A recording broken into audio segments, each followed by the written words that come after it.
to lead his people into the land of freedom. He is the Redeemer.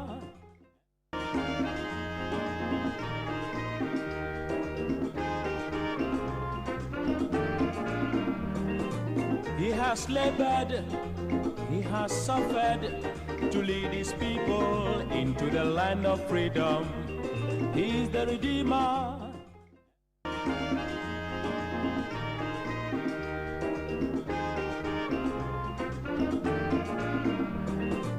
He has labored, he has suffered. Well, thank you very much for joining us on the Mother of All Talk Shows, Alaji and Alaji, live on Pan-African Television, also live on Radio Gold 90.5 FM on radio. We're also live on many affiliates across the country. Thank you very much if you're listening to us on any of those affiliates. I am Senna Nombo, and well, this morning we're talking about an advice that has been given to Ken Ofori-Atta, but by his family member, Atacha. Now, Mr. Atacha is of the opinion that if we all fail, the problem is Ken Ofori-Atta. That the reason we are here, the reason the economy is here, is because of Ken Ofori-Atta. Then Ken Ofori-Atta should resign as finance minister so that there will be peace. There are those who have dismissed his advice as cynical, that he didn't mean what he was saying. But it has been carried as an advice to the finance minister, Ken Ofori-Atta. And then we'll talk about a plea that has been made by former President John Dramani Mahama during his tour of the Volta region to organize labor specifically. He says, when I'm voted into power in the 2024 elections, I'll make a plea to organize labor. Give me some time. I'll show to you how bad things are. Then you give me some time and temper with the demands for wage increases so that we can put things in order. And then we'll come back and have those discussions. So that was his plea to organize labor. TUC says, no, from day one, we are on your neck. I spoke to the president of UTAC, who tells me that, well, the use of the word honeymoon is something he doesn't like, because it sounds like the former president is asking them to give him time to relax and enjoy. But he says that if the idea is to be transparent and for that opportunity to be given to them to see what the situation is, then they'll cross the bridge when they get there. He cannot give a definite response at this time when they are not there yet. So when they get there and the appeal is made, they'll respond accordingly. So we'll be discussing that. And then we'll talk about VAT on electricity. VAT on electricity. Now, and related issues, because this week, President Akufo-Addo has been re-emphasizing the suggestion. We have turned the corner. And because they are the World Economic Forum. And the IMF, the boss of the IMF, is also suggesting that we are seeing the fruits of the IMF program. And the suggestion is that the VAT on electricity is one of the promises, one of the things that the government is doing to fulfill its promise to the IMF to raise more revenue instead of cut expenditure. So we're talking about the VAT on electricity and related issues to conclude the show today. And joining me in the studio this morning, of course, Mr. Solomon also is seated. He is a member of the Movement for Change. They are pushing for Alan Shamantin as an independent candidate to be the next president of Ghana in the 2024 elections. Good morning to you, Solo. Good morning, sir. Yeah, nice to see you. Nice to see you. This is the first time you are doing a program this year. No, this is the second time. Oh, the first time was last week. Lawyer was here. Oh, okay, that's good. Well, for the first time, we are joined by two people. First is Alhaji Issa Sawadogo. Alhaji Issa Sawadogo is a member of the MPP's communication team. He is also the secretary of the MPP in Ayawaso West Wagon. Yes. Good morning to you. Good morning, boss. Yeah. How are you doing? I am doing well, and I hope you are too. I'm good. Yes, nice. And then sitting right to my right, Dr. Sharif Mahmoud Khalid, and as an associate professor at Sheffield University in the UK, associate professor in finance and economics. Doc, nice to have you. Nice to have you. Yeah. We'll also be joined in studio by Alhaji Inusa Fuseni, who is former Member of Parliament for Tamale Central, to complete our panel for today. Once again, welcome and thank you very much for making time. We would get to these discussions, but before that, let's talk about something that is not too far, that's not too far from us. Now, this week, fire gutted 15 different structures in Achimota, around Achimota College. Now, already the investigations are the way to understand exactly what happened, but there have been suggestions of underhand dealings, and the suspicions that have been expressed by even the minority chief whip himself, Honorable Kwame Agboja, commenting on this fire. And we'll go onto the phone lines to have a conversation with the Member of Parliament for Kaikwe North. Now, I understand she's not online, so we have to move on with our discussion. And once again, if you're joining us, we'll share with you a number on the television set. You see the number. The number is our WhatsApp and text message line. Please feel free and send a comment and be part of the show. And also, you can use, and unfortunately, we'll still be streaming live on YouTube exclusively. Go to Pan African TV on YouTube. You see us, the live feed there. Join it, comment, I'll read your comment. Thank you very much once again for joining us. We have to start with the comments of Honorable Atachia, his advice to Mr. Ken Oforiatta. And I'll start with Solo, because he's one of those who, I don't know whether he still holds that opinion. He's always had the opinion that Honorable Ken Oforiatta should have been gone a long time ago. Good morning, once again. Good morning, Senna, and good morning to co-panelists. Back to what we saw earlier, that the government refused to act. But let me put on record that this call by Atachia is not a genuine one. It's more of a call to sway the minds of the Ghanaian electorate. Listen, the new patriotic party, and for that matter, the government of the day, having been made to think that election 2024 is going to be based solely on the economy, decided to plan ahead. And the conclusion of narrowing down this whole election into election 2024 on the economy was set by the National Democratic Congress, who had indicated that their decision to oust their frontliners in Parliament, i.e. the minority leader and then the Chief Whip, Muntaka and Haruna, was to allow people who understood the economy to lead their front lines, and that the 2024 elections will be based solely on the economy of Ghana. Now, if that is what the 2024 elections will be based on, then the MPP felt that if they did not do anything about it, they would not have any legs to stand on. So what do we do now? A year, less than a year into election. Let's quickly get out the finance minister and let's put all blames on him, so that the flag bearer, Dr. Bawumia, will be made to look like a saint. And that is what they have started. The business of trying to clean Dr. Bawumia is the only motive behind what Atachia decided to do. And you know what? They started by unleashing the women's organizer of the MPP, Kate Jemfua, to go on Peace FM to begin the washing or the cleaning of the vice president. When she went on Peace FM, what did the women's organizer say? She said Dr. Bawumia was fully against the implementation of the e-levy and was also against Ghana going to the IMF.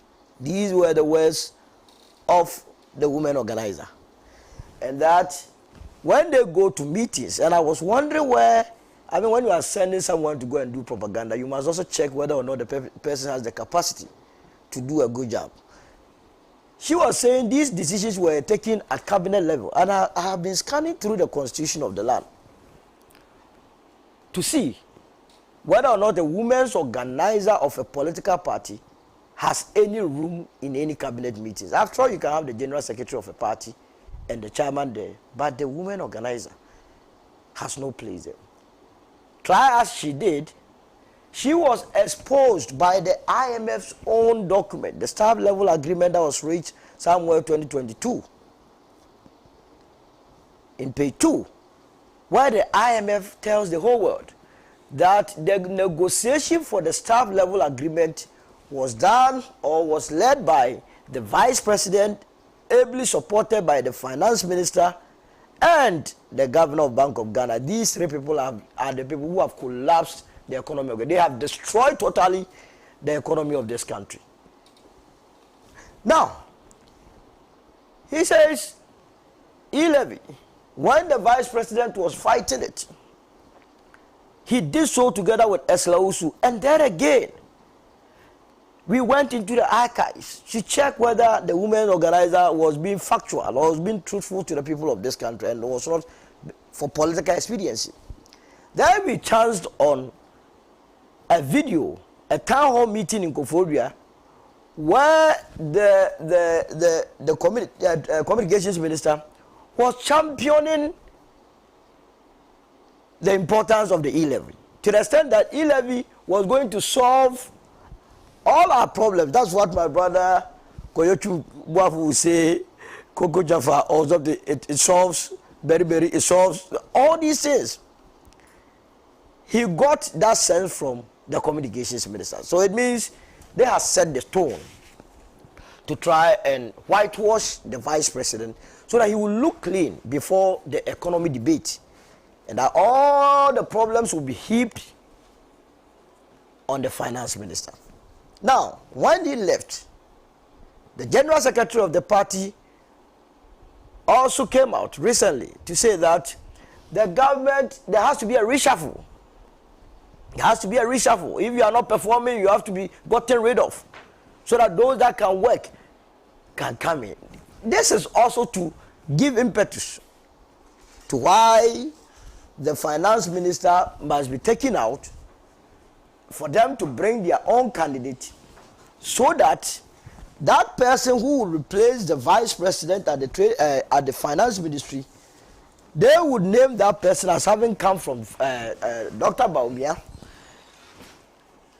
for them to cushion the person with the monies that are going to come from the IMF to support the budget, and say that, you see, when Dr. Baumia appointed his own finance minister, see the kind of projects that's going on. Now the Fourth Estate did an expose at the GRA, which exposed the SMA deal.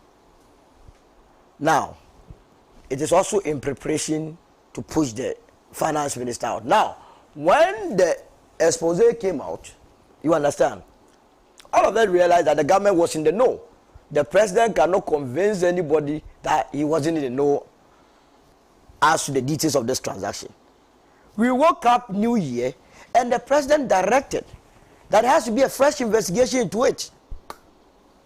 It is also to make a case why the finance minister would have to go out for Dr. Baumia to appoint his own finance minister to make a case for the vice president and to finally nail it. They brought a brother, a family member, to further stamp this whole strategy. Atachia to also go on there and say that indeed, where it has gotten to, Ken Oforiatta must advise himself and leave office. And he based his whole statement on two reasons. He says to save himself and also to save the image of the government. When he says he should leave to save himself, he doesn't explain. To save himself how?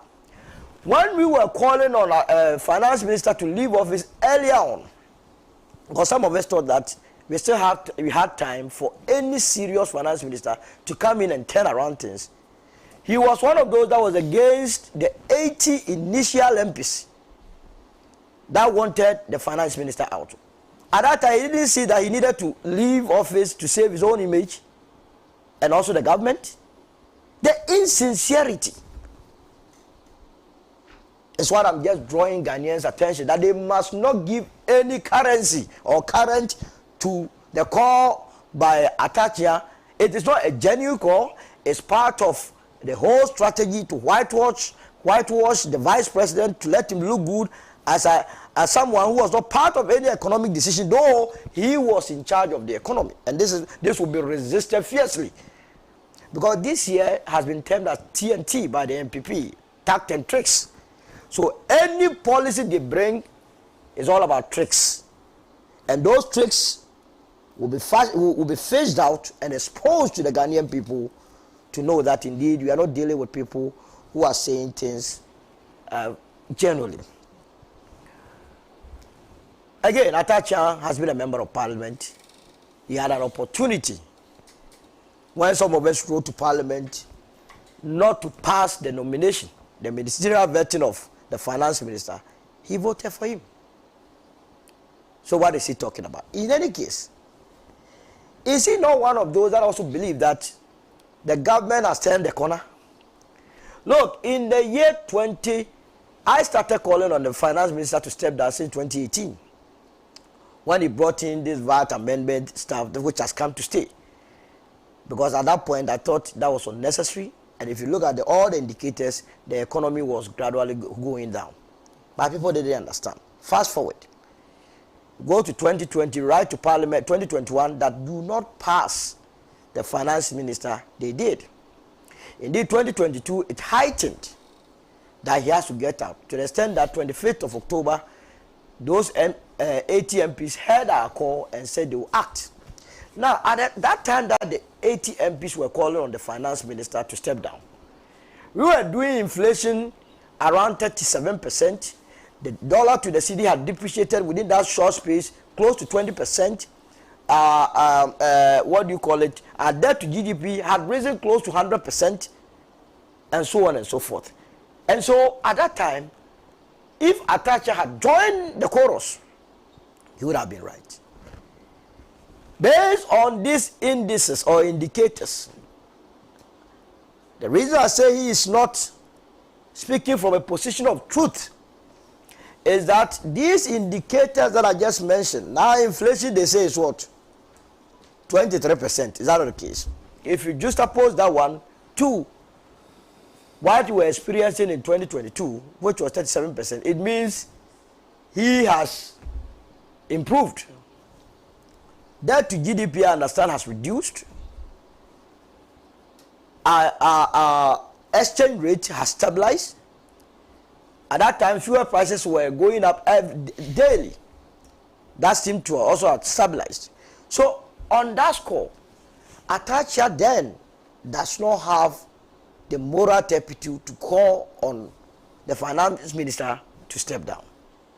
And that is why I'm drawing your attention that it is not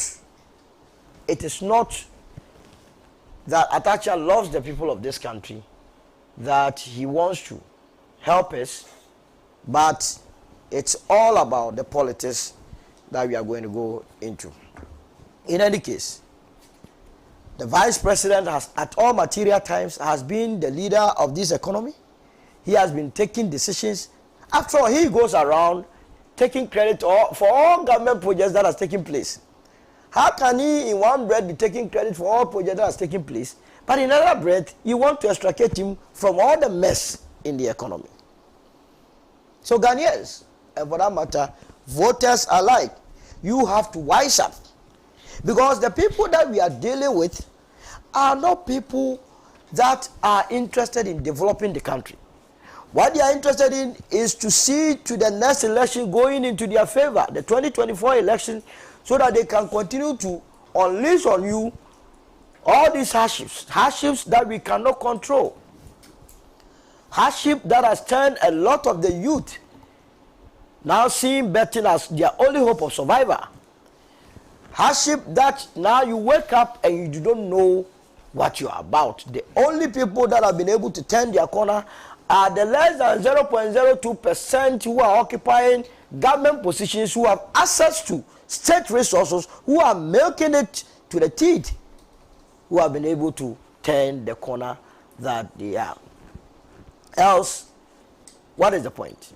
The president, when he was asked, when are you going to get the finance minister out? He said we should give him some time.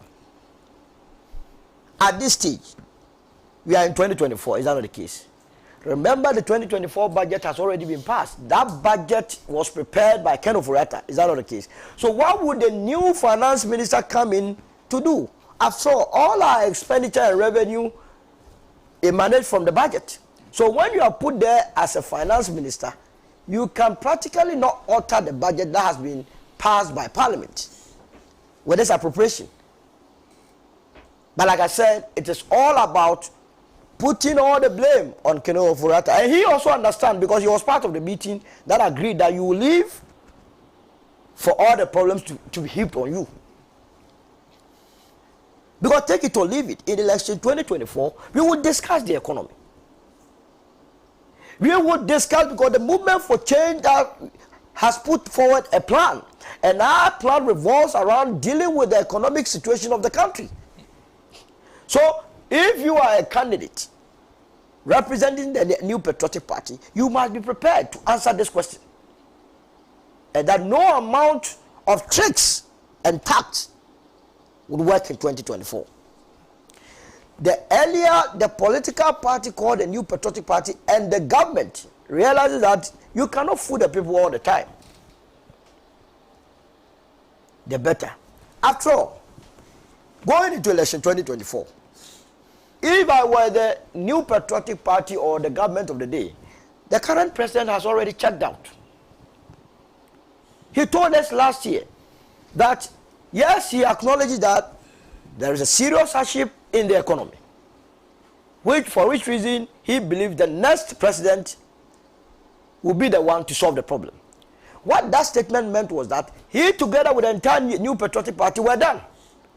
They had no clue as to how to solve the problems, and that he was expecting other candidates apart from the New Patriotic Party. And here, then it narrows the whole thing down to the battle of the Johns.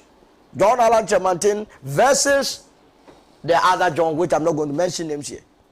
You understand? And then we would go into what each and every one did. Look, if you were serious, and that's why I say I don't trust what Atacha is saying. On the 5th of December 2022, during the height of Ghanaians calling on the finance minister to step up, he himself wrote a letter. And in that letter, if we were in a country that respected ourselves, after writing that letter, he should have left. You know, he was inviting people to tender this domestic debt exchange. There is a paragraph, and let me read for you to understand what we are dealing with. You say he himself in that letter acknowledged that the Ghanaian was going through a serious economic hardship, and that the decision to embark on this domestic debt exchange was to bring the economy back on sound footing and also assure growth. This is your finance minister speaking.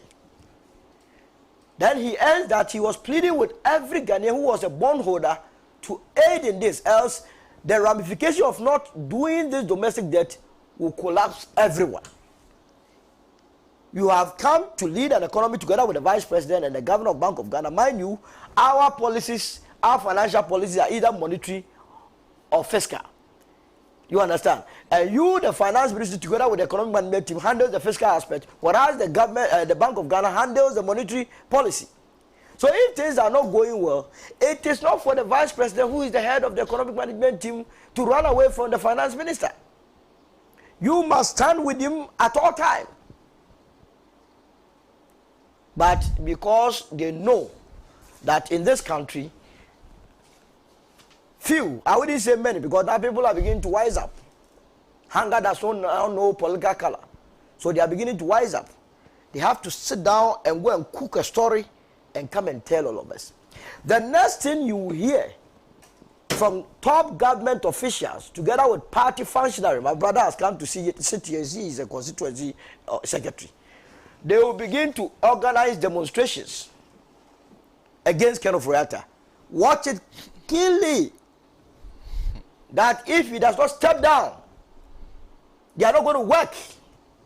In fact, they will move to the finance ministry and make sure that he's out. And then they will change the narrative. When that is done, you will see Ghanaians, and Ghanaians will join the chorus, because mind you, the media is a very powerful tool. So they will set the agenda for us that every problem has been unleashed onto us by Ken Ofori-Atta. But how can you say Ken Ofori-Atta is the problem now? When someone who went to Parliament to deliver budget had a standing ovation when he went back to the finance ministry. You remember the last budget, after reading it, when he went to the finance ministry, he was given a standing ovation by the civil servants, the first time in our history.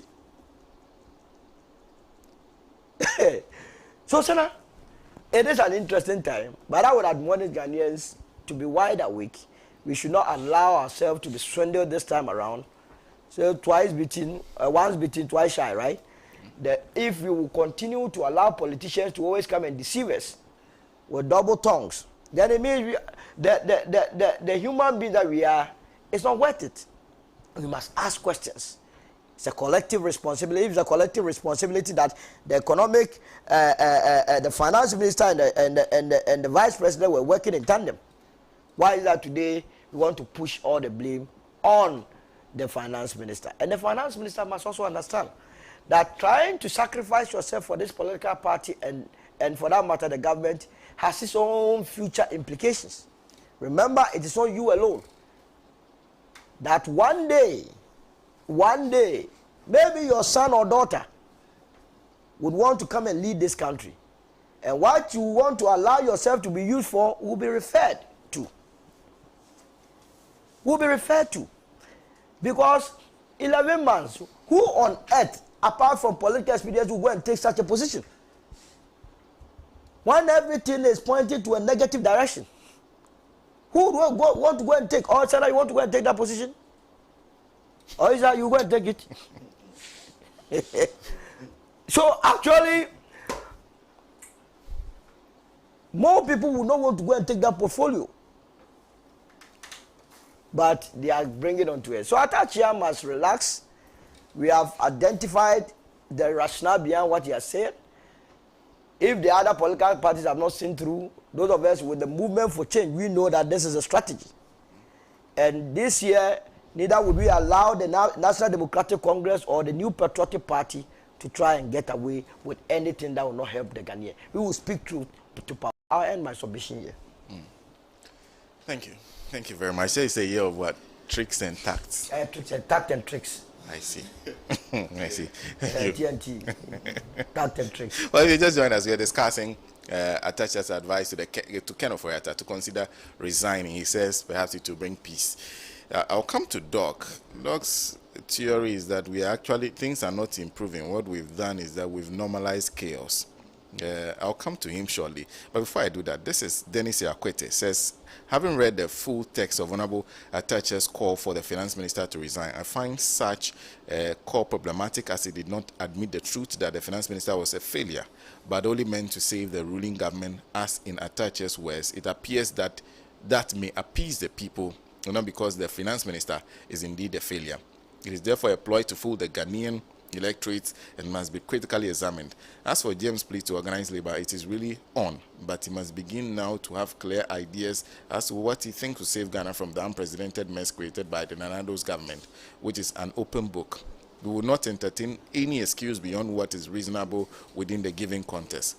For tax on domestic electricity consumption, the least said about it, the better. And I wonder if we have those who won the 2016 elections on account of moving Ghana from taxation to production still in charge.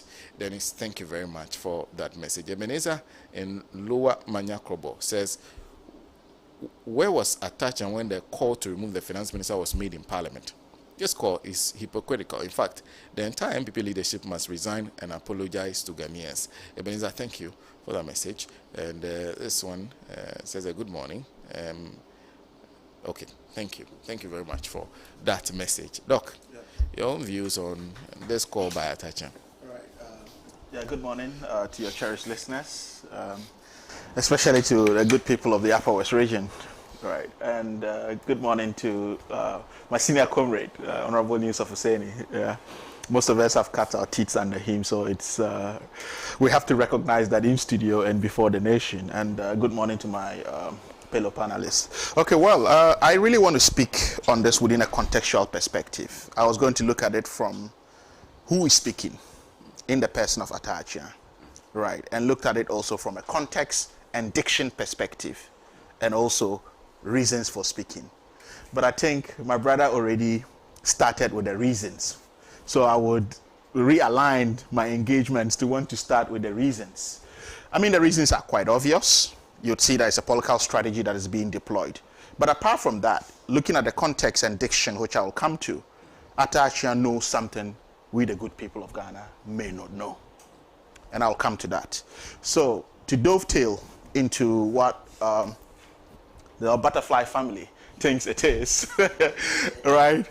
I mean, Ken Ofori-Atta and Bawumia, or Dr. Bawumia, have been Siamese, right, twins in the running of this economy, whether we like it or not. In time past, they've even shared cars to the House of Parliament to deliver the national budget. Right, this is how close they are. Never in the history of this country has a sitting vice president shared a car, a vehicle, with a sitting finance minister to go to the House, the very House of Representation, to present to us our national budget. And he has sat through all these national budgets. And what does that reflect? He has a hand in it. He supports it, right? And he's happy about the implementation of such budgets.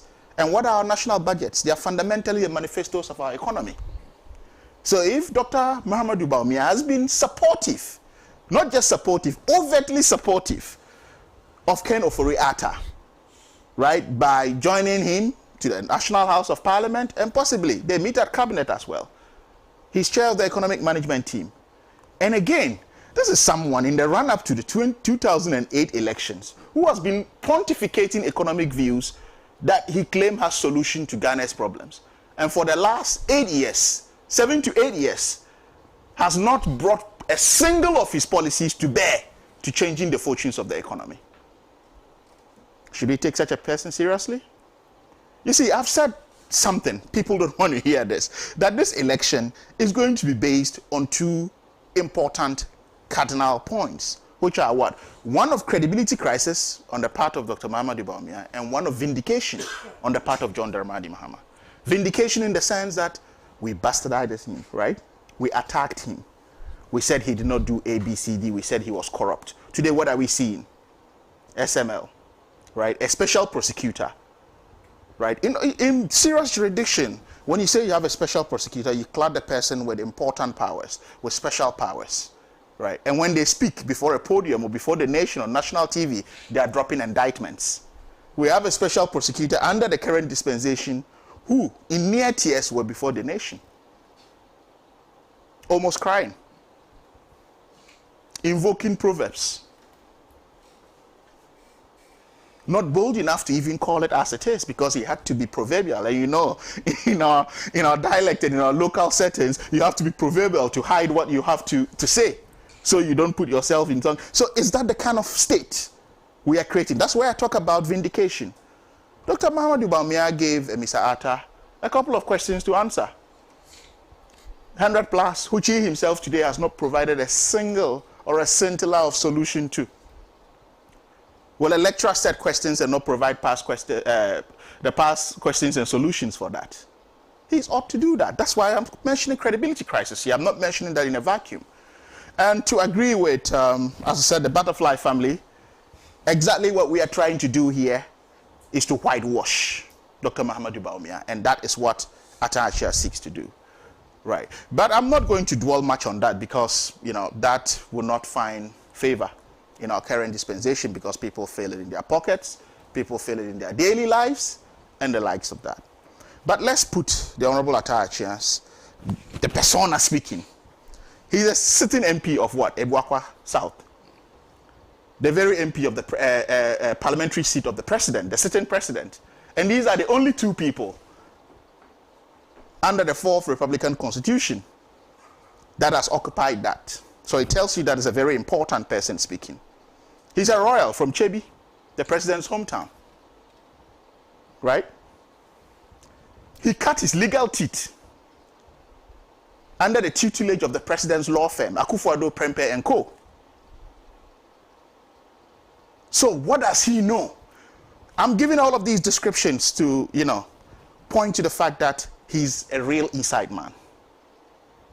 And interestingly, what a lot of people are failing to also realize is that in this government, check all over from CEOs to deputy ministers to ministers and other appointees, the president hardly changes anyone. All his proteges are still in place except Atachia, who didn't repeat as a minister for Works and Housing. That raises a certain question in concerned minds.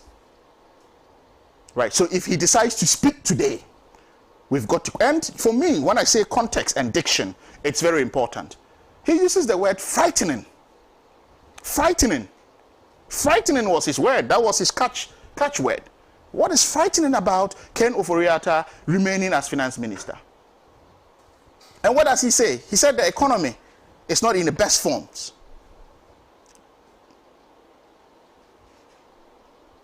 Right. And he says that if he does not resign, Ghana will not what? Be peaceful. I think based on these words and diction that has been displayed by an insider of the government, I would want to take this opportunity to call upon the Peace Council, the Christian Council Ghana, other stakeholders, Office of the Chief Imam, and all stakeholders involved to actually engage with Atachia, because this is worrying. Because he knows something obviously the nation does not know. Why is he coming out at this time to speak? But the point is, as I said, the budget or the national budget is the manifesto of the economy. The 2024 budget has been read, right? So you are calling on someone to come and implement the 2024 budget. What, I mean, I know he's done corporate practice, right? So he understands what this means or the implication of this for anyone. So are you setting someone up to come and fail when we have barely 10 months to go into an election year? But then again, there's something fundamental we are missing. When we say, oh, inflation is going down, blah, blah, blah, blah, blah, right? Within what context do we have inflation going down? Without an IMF program, did inflation go down? Did anybody even talk about inflation in the first place? Do we have an inflation debate? But why is it that any time we talk about inflation, we think that low inflation is healthy for the economy? Sometimes high inflations are healthy for the economy, depending on the context within which we speak to. But in any case, why have we shelved, or why did we shelve the inflation debate and went on to flog the dead horse of waiting for an IMF program? Because we all know IMF programs would actually happen because they are dealing with sovereign states. But we waited till the program was in place, running. The first tranche was paid. It ran. Obviously, when you have an IMF program coming in, some indicators will change. Because we didn't have the financial discipline. They brought it. Mind you, under this program, we have two watchmen. One sitting at the BOG, the central bank, and another sitting at the finance ministry watching over us. So they are asking us to be disciplined. And for 7 to 8 years, we were roped in the capital markets. Which government in the history of this country has ever done this? Under the watch of Dr. Mahama Bawumia as head of the economic management team. He couldn't advise against it. Who were the advisory firms to these transactions that we went to? And those who know legal and corporate practice. As my senior, he's a lawyer. They take the charges on percentage basis.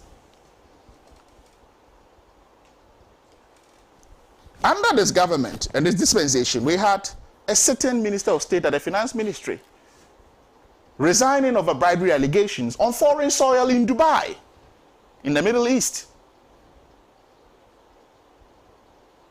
So if we have all of this happening and you think that Ghanaians are so stupid that you can sit in a kitchen cabinet and design a strategy and deploy it and watch it work, please take Ghanaians very seriously.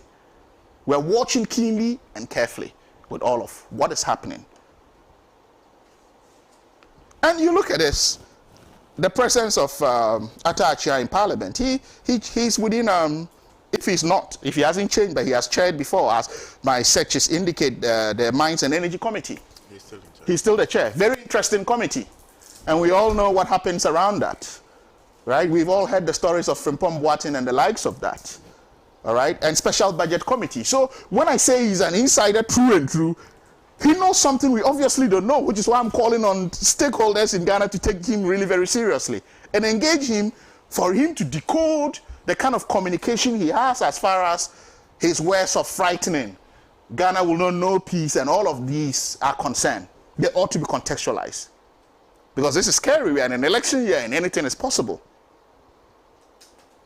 Right. So when you look at these things, and as I said, I speak to the person and I speak to the context. When we say someone is a royal, we all know how in Chebi the royals are respected.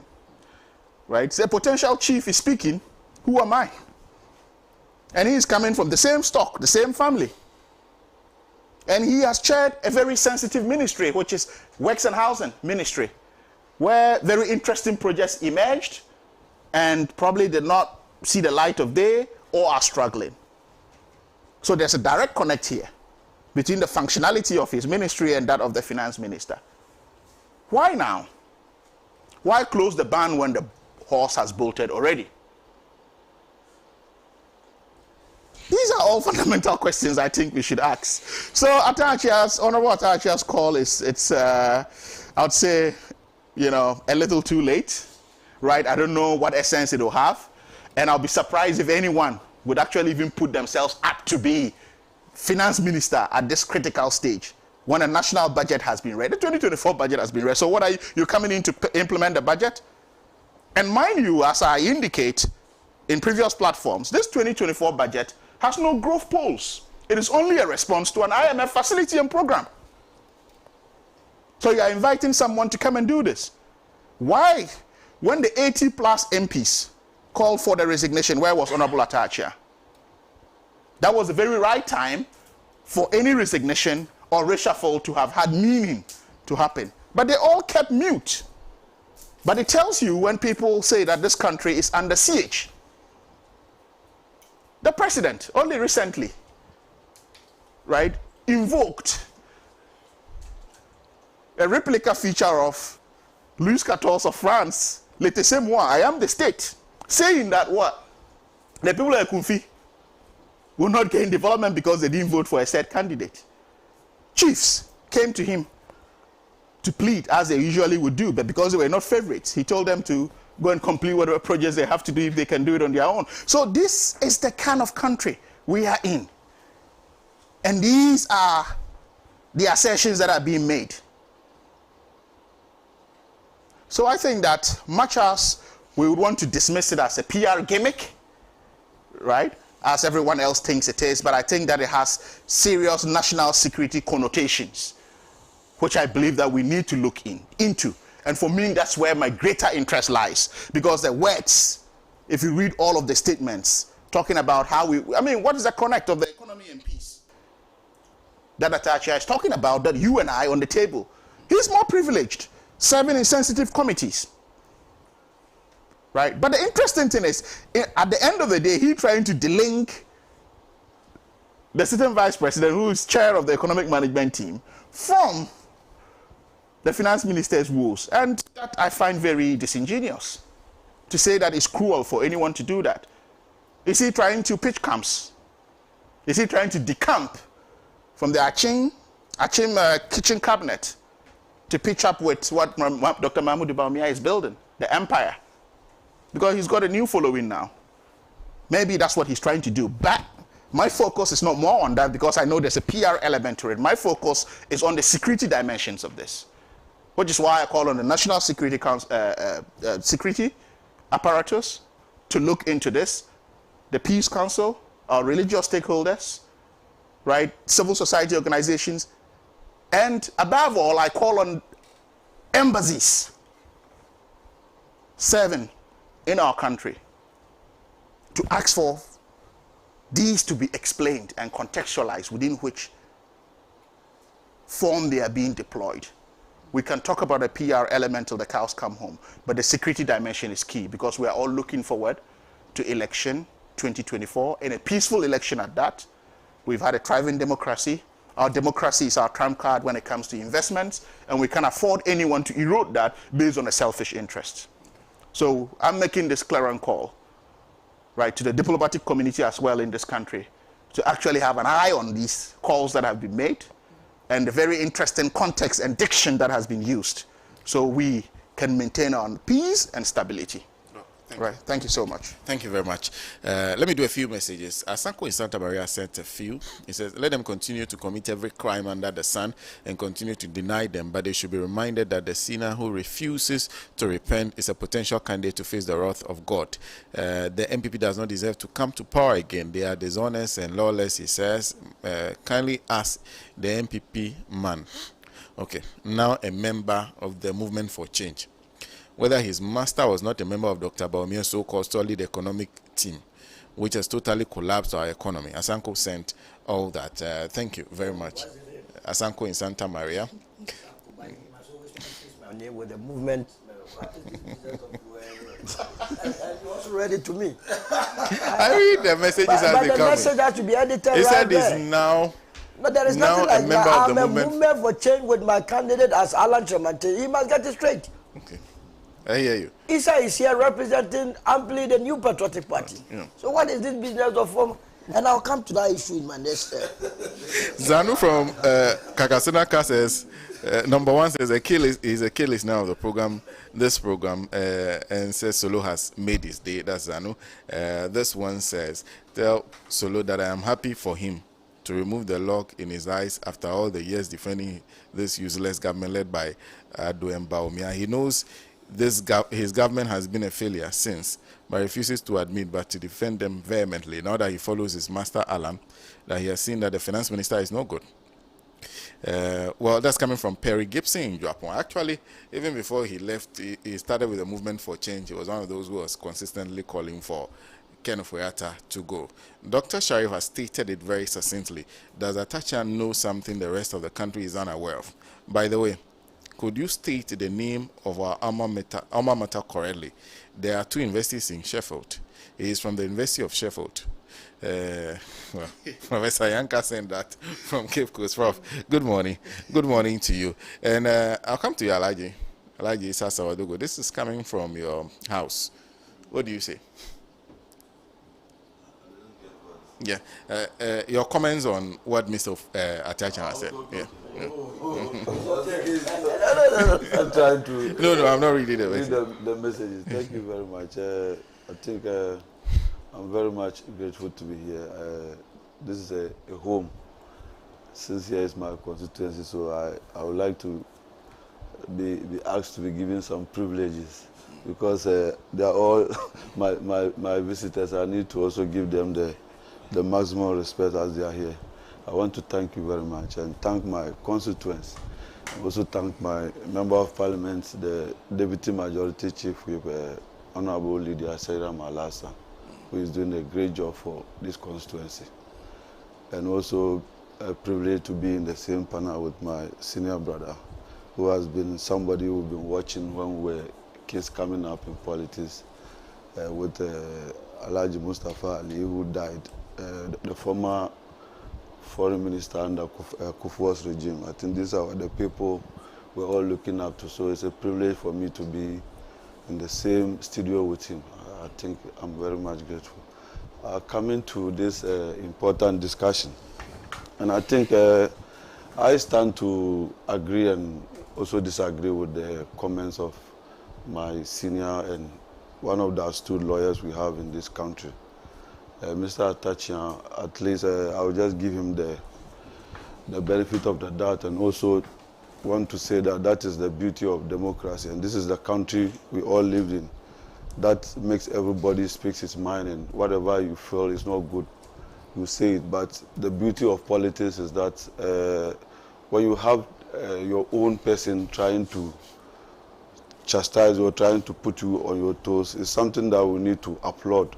That is the only part I will agree with him. And also, when you are dealing with people and when it comes to economy and leadership, it has to do with building of trust with the people. When the people lose trust in you, whatever you do, they don't seem to appreciate whatever you are doing. That is the part that I also stand to agree with him, because it is not easy. When it comes to the daily bread, when it comes to the daily activity of the human factor, that has to do with life and death. And normally when you even go to the hospital, you don't even have trust in the doctor that is taking care of you, or the nurse. You seem not to even have hope in your sickness that you get healed.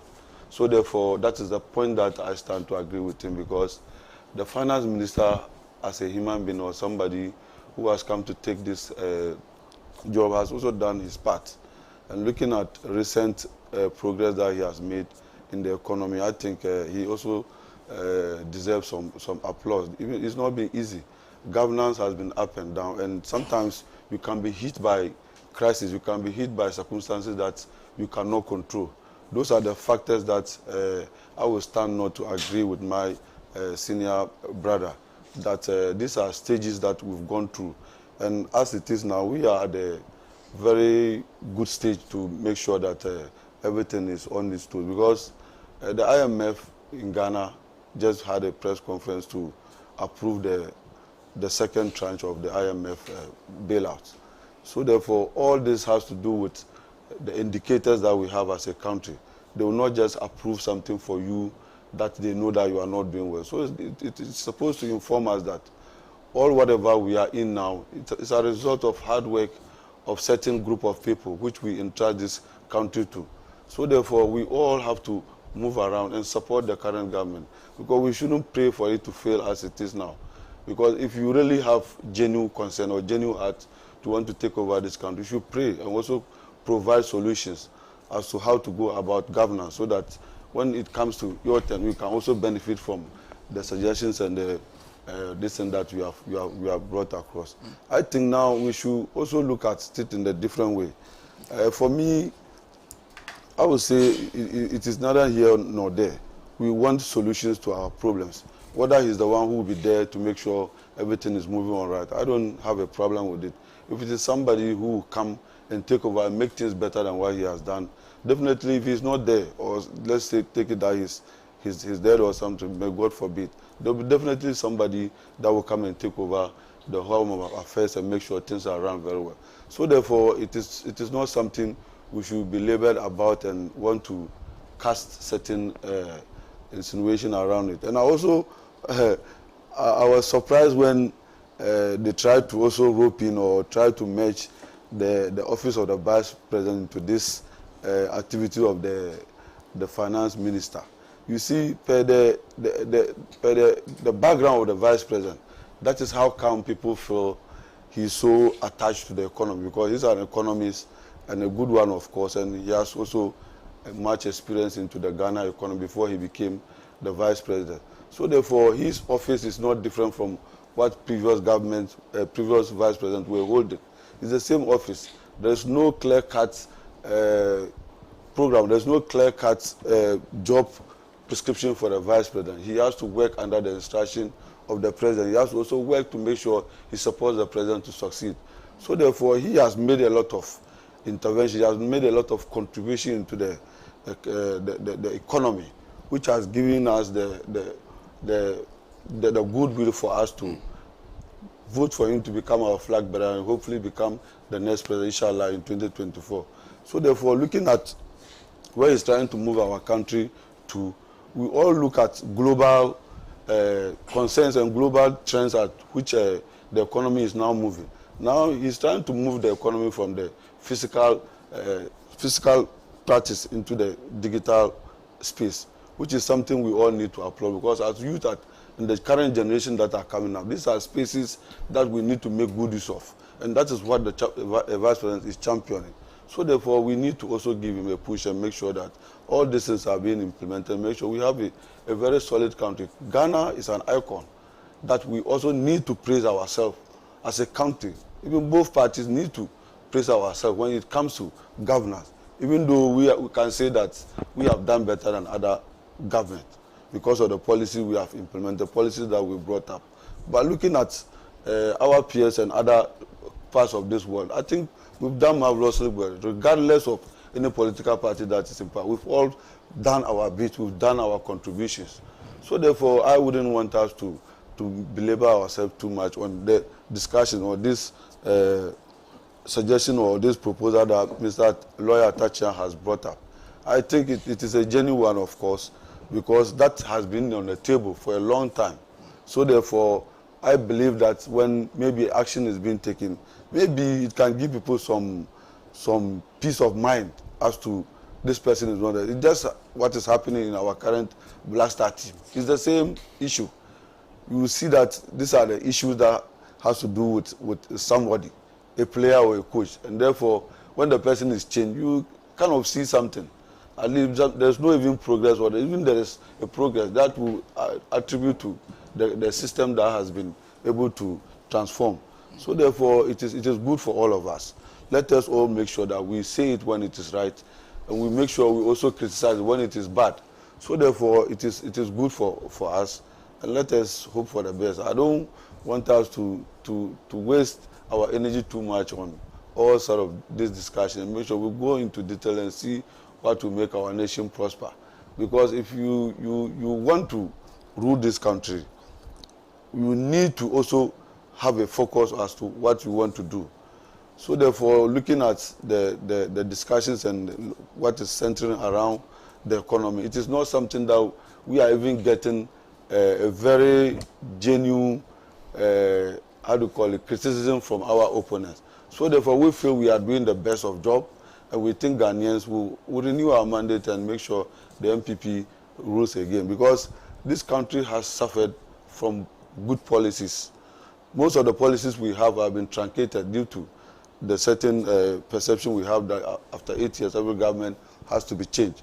Because we have a policy that is being implemented, looking at the stages that is supposed to go before it gets matured, another government comes, it brings its own policy. So all these things that we also want to push to make sure that this country has a solid foundation that in 10 to 15 years to come, anybody can just come and take over and make sure we move on as the other developing countries are doing. So therefore, my brother, I will just say that I will thank my colleagues who have also made their submission.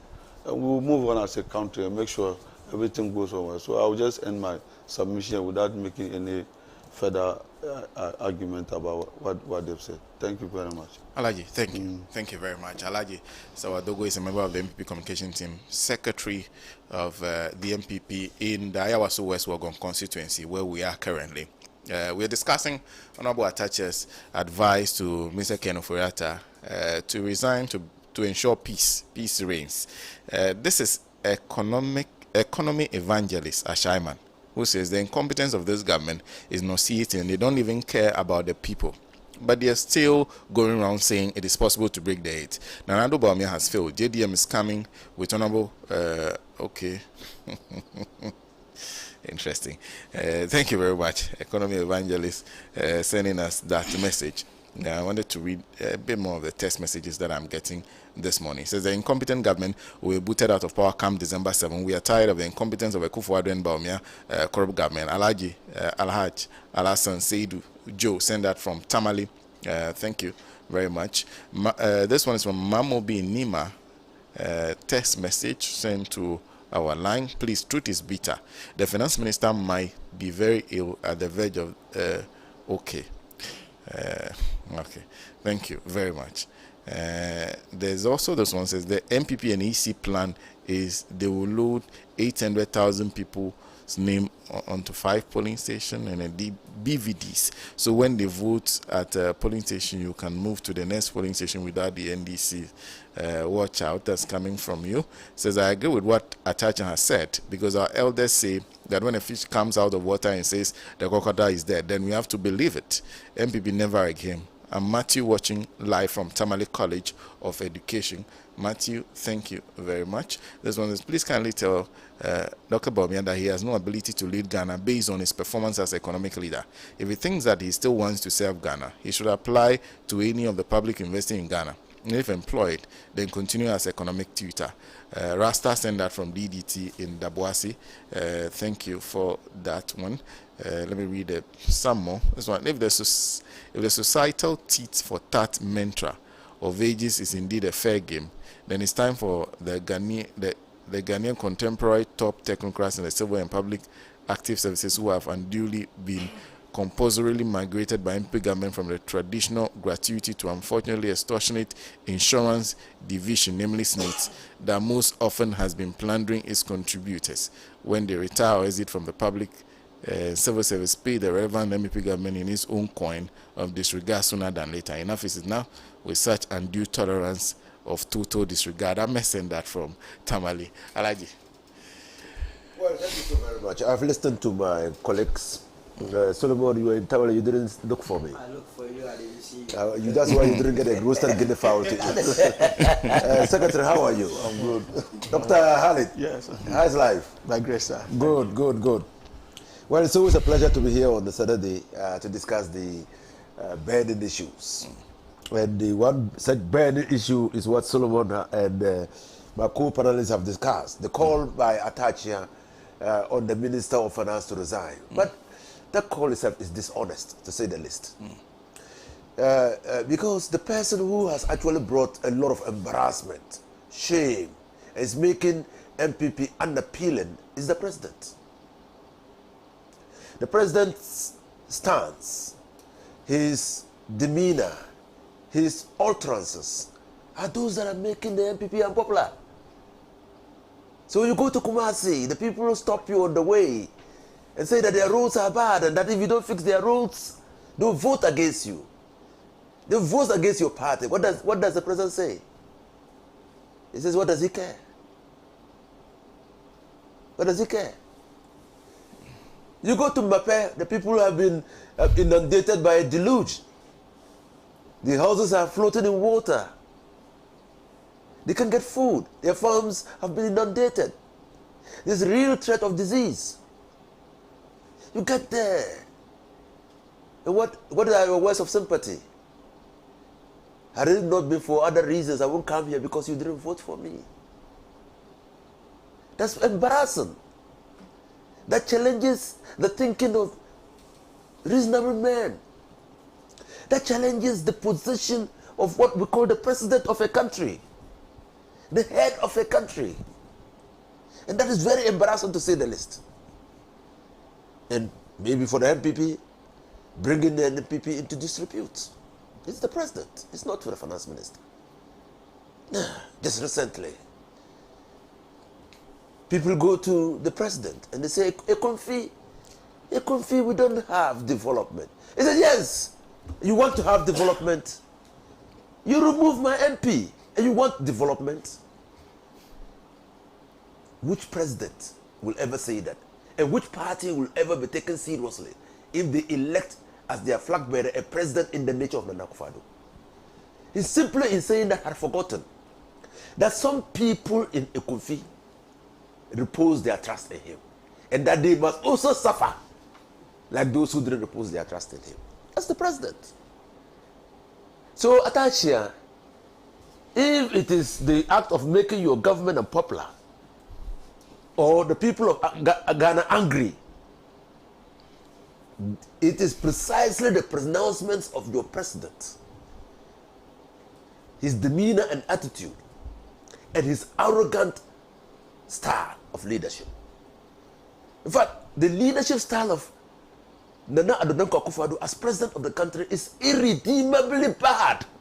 Irredeemably bad. Huh?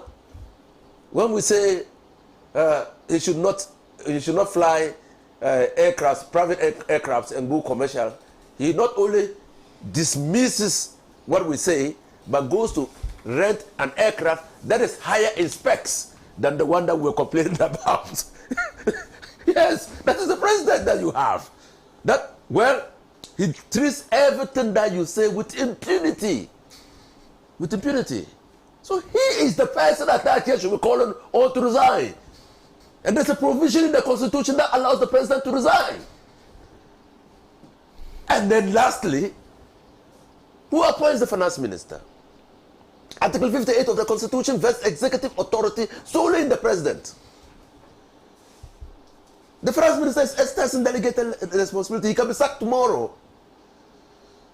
And no one holds him responsible except for acts that are contrary to the laws of this country. And you're saying he should resign. If he doesn't resign, so what? Nothing happens. Nothing happens. Because it's only the president who can do what? Who can sack him. So again, the president has been inexcusably irresponsible. Why? Why do I say so? My brother, the only lack of the president is because we are practicing a presidential system of government. If we were practicing a parliamentary system of government, we would have been writing about the president in the past. Because when the 18 members of parliament openly disagreed with the decision of the president to continue to maintain in office the finance minister, they had passed a vote of no confidence in the decisions of the president. That's what they did. They said, Mr. President, you don't see what we see. You don't feel what we feel. You don't know that our constituents are suffering. Mr. President, and in our view, in our estimation, the person largely responsible for what is happening to us and our constituents is the finance minister, and you don't see it. They marched to the president's place. The president invites them to a meeting, and they all agree. And that was on the 8th or so of December 2022. Yes.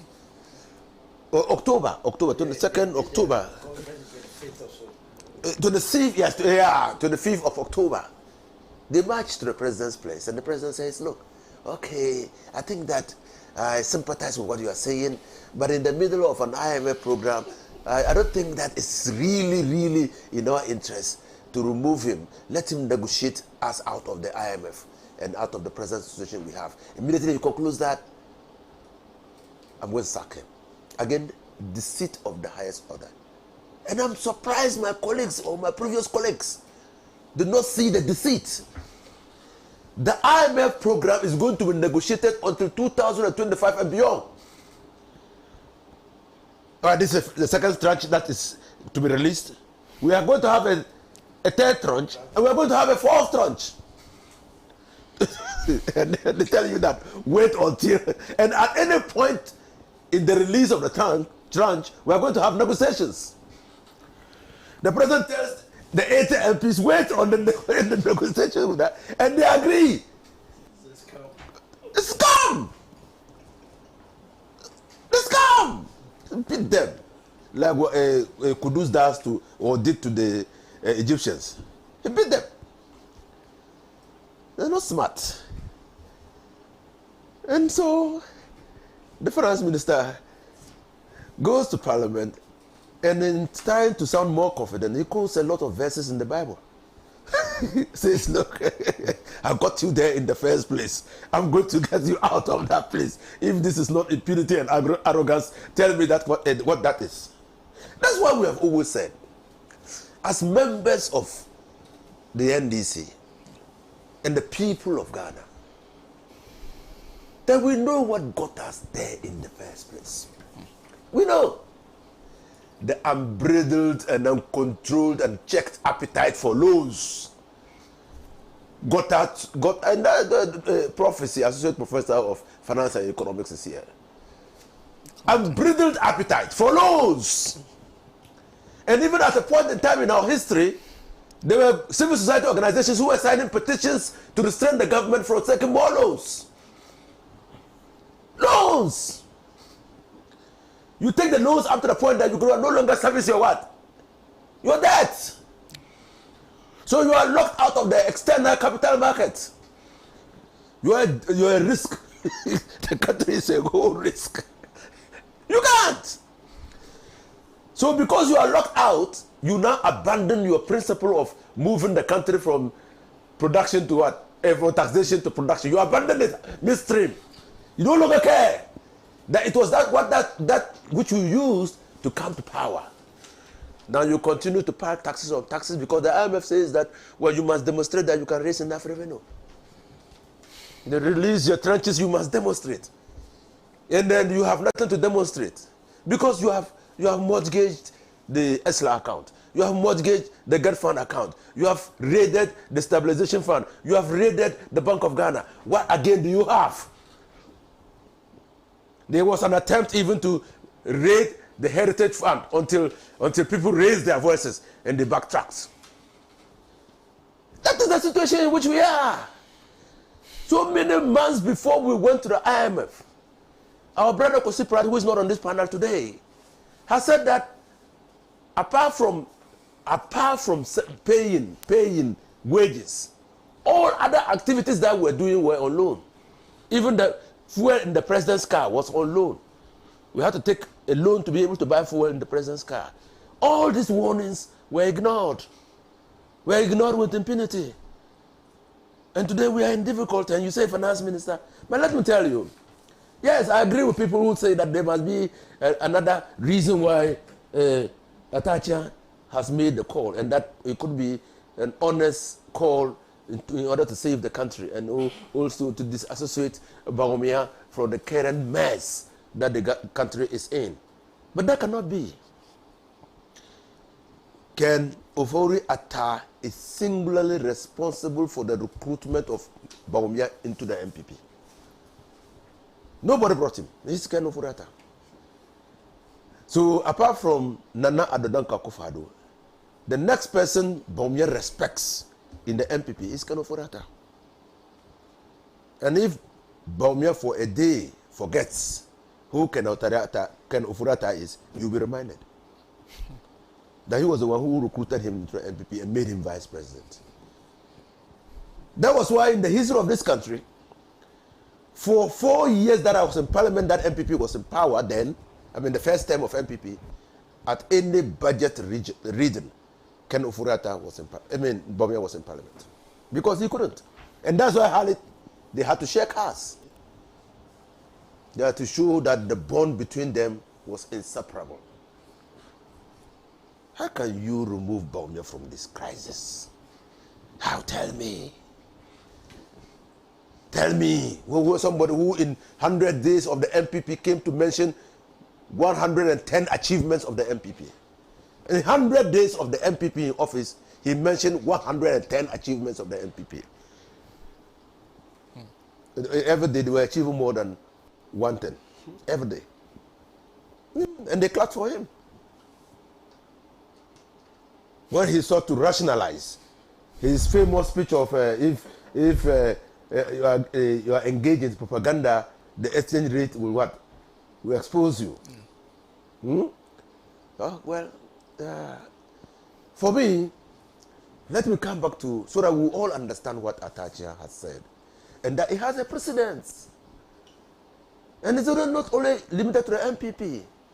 So you have the 80 also, who did a press conference led by my good friend Apia, and the Apia Kubi. Asante Akim, North, constituency MP. He said, look. Enough is enough. Let the man go. When he did that, what did the president say? The president said that call was only motivated by people who were envious of the minister and looking for jobs, the job seekers. That was the response of the president. And Alaji, not so. That's what the president said. You didn't hear that? Alaji himself he doesn't want to stop the process. I didn't hear that. That was the job. That was the response of a president to his members of parliament.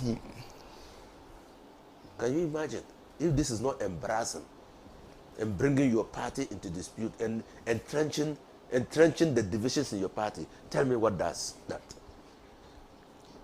Now, apart from Atachia, apart from the 80 MPs, do you remember my good friend, and we read him, Mpianin? No, Kwame Pianin, yeah. the famous economist. He said it was totally unacceptable for the finance minister to continue to be in office. But Pianin is not only an economist, he's a founding member of the MPP. So the interest of the MPP and the sustenance of the MPP matters to him. He said, no. This our finance minister cannot be in office. Well, he didn't say it, but I read it from what he said. He said, well, there are also failures from that university. People who have gone to that American university also fail in life. Some fail in life. So this present finance minister, even though he's gone to that university, that famous university, he's a failure. And so he must be removed. His call was treated with contempt. And he was insulted. I don't think that Pianin was looking for a job anyway, because he's past that. But he was insulted. Kosi Dakwa, you remember? Yeah. He could not simply understand how a finance minister could still be in office and his company benefiting from all the loans that were being taken. His conclusion, therefore, was, we are in this situation because the finance minister benefited directly from the recklessness. So while we were getting poorer, he and his company were getting richer. That one too, is it a sinister call? Is it a sinister call? Is he a Atachian? Or is he the 80, one of the 80 MPs? But clearly, he's not a chief, I understand. But clearly, what he said had been identified, recognized, and pronounced upon by Siraj, Commission on Human Rights and Administrative Justice, in the famous Eurobond case. You recall?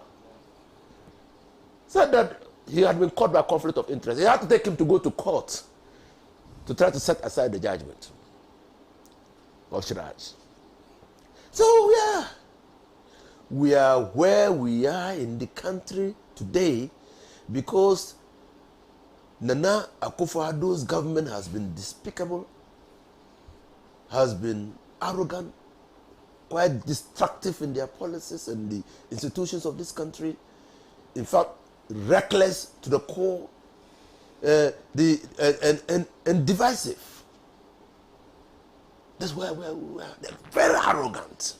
They're not prepared to tolerate anybody's views. They think that they have the magic wand that can turn this economy around. But is this someone who said it or Khaled? Now it's just left with 11 months. Who at all is going to occupy that office and bring a meaningful change? At all, who will go and preside over a budget that he was not part of?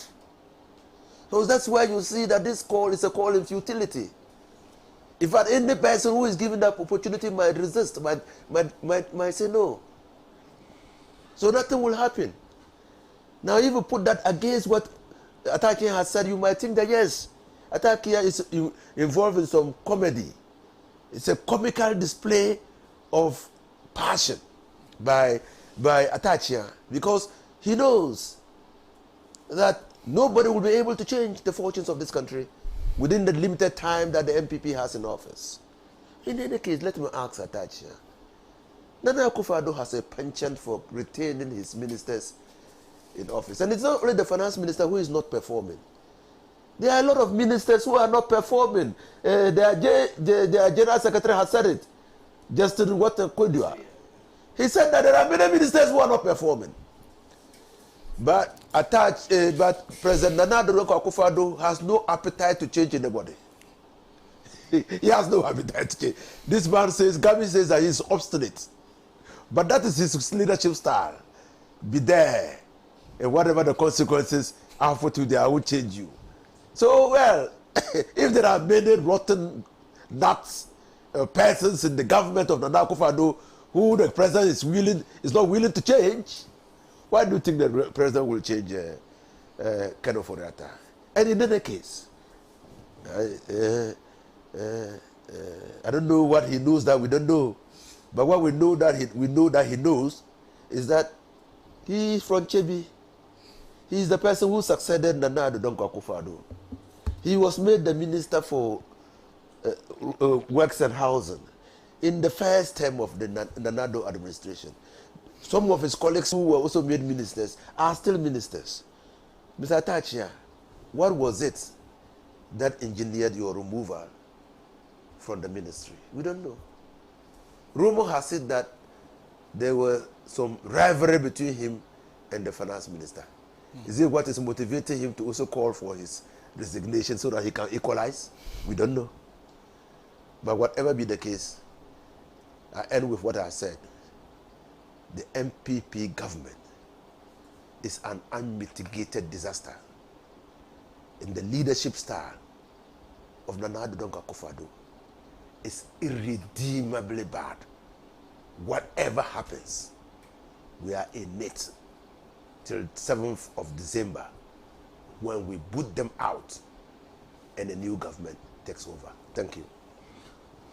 Thank you. Thank you, Alaji. Well, two comments from Kojochu Mbuafo. First one says, what we are seeing is the proverbial rats jumping off the sinking ship. I once watched a movie called The Titanic. At one point, when the mighty unsinkable ship hit an iceberg, Leonardo DiCaprio actually jumped. Good morning, Solo. Happy landings. And it says, did I hear Alaji Sawadogo commend Lydia Al-Hassan for what she has done in Ayawaso West Wagon? Indeed, there's a saying that describes what happens to whom the gods will destroy. Alaji, I have news for you. This government has already failed. It has failed in toto. It has failed miserably and pathetically. Uselessness is a mild word for the Timothy Bawumia-led economic management team. That is Kojo Chungwa. For a good morning to him. Stephen Penn in Wa sends this. He says, I don't think Ghanaians have forgotten that Ken Ofori-Atta was appointed on his sickbed while in the USA. He stayed in the USA to get well before coming home, to get vetted to enable him assume his duties. How on earth can anyone ask for his removal or resignation? The opportunity was given to them to join the NDC to remove him, but they rather told the president's directive to spare his cousin for them to make their money. I beg Ghanaians to allow them, because December 2024 is 10 months away, and they will go by his grace. Stephen Pe, thank you very much for that message. Justice Bonyo says, these are the real patriots of Ghana. Dr. Kwame Nkrumah, J.J. Rawlings, Atamos and John Mahama. They developed a country without considering who and who didn't vote for them. As for the man, President Akufo-Addo, he is too partisan as a president. Is he a president for Ghana or for MPP? I think he's tired and wants to go early before the due dates. Thank you. Kepo Elijah Bakari says the MPP government must be kicked out, and Ghanaians must Ghanaians must assess their lifestyle. For a political party is not a religion. The MPP must go. Thank you very much, Elijah, for that. There's Bas Amogobo in Ofinsu who says, we are waiting for December 7 to punish this corrupt and deceitful government. How can you rule Ghana like this? Now everything is not going well in Ghana. Thank you. Jose Jonas says, my greetings to Dr. Sheriff.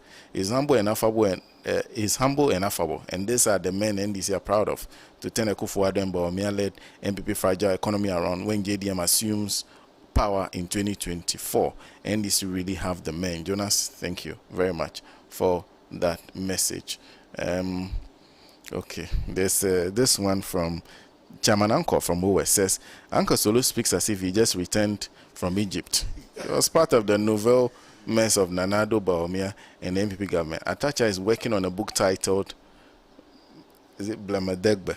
The MPP is a scam. JDM 24 economy policy is a vision for the future. Thank you. Musa Abatwa says, Senator tells Solomon Owusu to save his breath. Bawumia cannot run away from the clueless and useless decisions taken by the government in respect of the economic mismanagement. However, election 2024 is going to be a second independence for Ghana. The economic freedom and unprecedented hardship will be held by voting out impotent leadership of the MPP. The 24/7 economic policy, which majority of Ghanaians are yearning for, is coming to put the economy back on track. The teeming unemployed youth will get jobs to do under 24 hours economy. Musa Abatwa, thank you. There's this one. Okay. Tia Musa, I've noted your plea. Unfortunately, it's impossible during this run, but is worth considering. Prince Henry Nkofo-Addo says, to be sincere, corruption has defeated the MPP government led by Nana Bawumia, because it's very amazing that Nana Akufo-Addo, when in opposition, preaching and accusing the NDC on corruption, has been mute on issues of corruption under this leadership. The SMO scandal stings and has exposed the Nana Bawumia government very well on how lackadaisical the leadership of Nana Akufo-Addo is fighting corruption. Where is the ANAS principle Nana Akufo-Addo promised to fight corruption with? The future is pregnant. Thank you very much, Prince Henry Nkofo-Addo. We have to take a break. When we come back, we'll talk about former President Mahama's plea.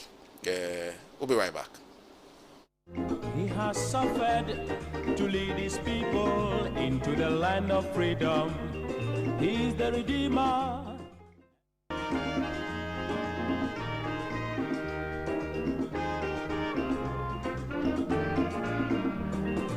He has labored, he has suffered to lead his people into the land of freedom. He is the Redeemer.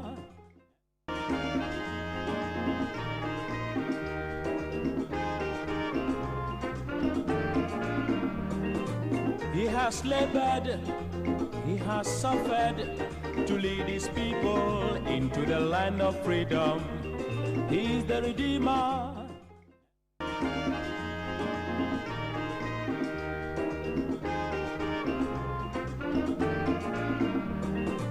He has labored, he has suffered to lead his people into the land of freedom. He is the Redeemer.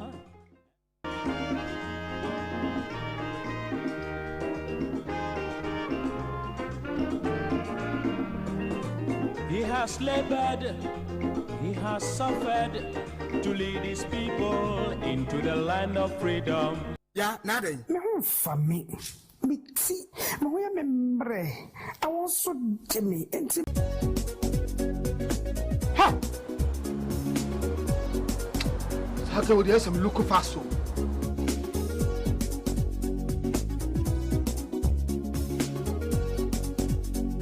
Baba, me again. Yes, we are late.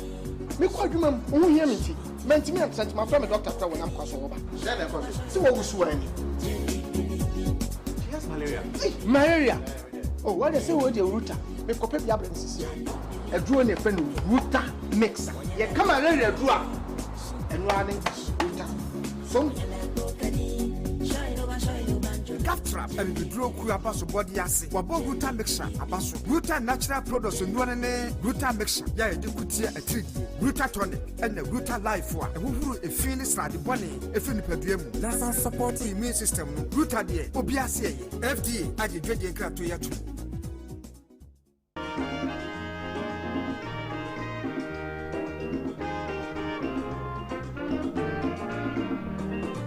He has labored, he has suffered to lead his people into the land of freedom. He is the Redeemer. The two schools, namely St. Augustine JHS and Chogu Nuru Islam JHS, were in a very deplorable state before the MP's intervention. The refurbished 6 classroom block was a disaster waiting to happen due to the weak nature of the walls, which was threatening the safety of the pupils. Speaking to the media, the legislator affirmed his commitment to support his constituents with enough educational facilities to be able to give hope and good future prospect to the youth. He recalled his interventions in several areas of education, including supporting students with scholarships and providing other materials to aid in the learning process. I mean, in the case of the St. Augustine block, we are told that it's over 50 years old, has not seen any, renovation since it was put up. This structure is equally over 40 years old, and it has not seen any, intervention since it was put up. In some cases, some of the classrooms were even shut down because of the fear that it could collapse anytime. So it was no longer even put to use. So it was very deplorable before this intervention, and you can see from the reaction of the people that indeed they are grateful for this intervention. God being so good, we handed over 6-unit classroom block that we renovated at St. Augustine in Yanshao, and currently we are here at Chogo Nur Salam, where we are handing over another 6-unit classroom block for the promotion of education in this constituency. This adds to a number of other renovation works that we have already done across the constituency, all aimed at promoting education in this constituency.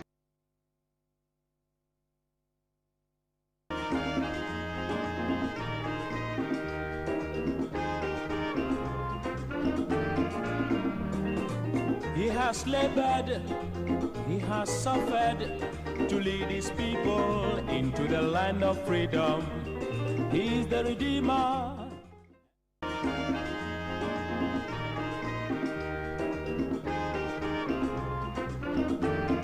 Well, thank you very much for staying tuned to the Mother of All Talk Shows, Alaji and Alaji, live on Pan-African Television, live on Radio Gold 90.5 FM.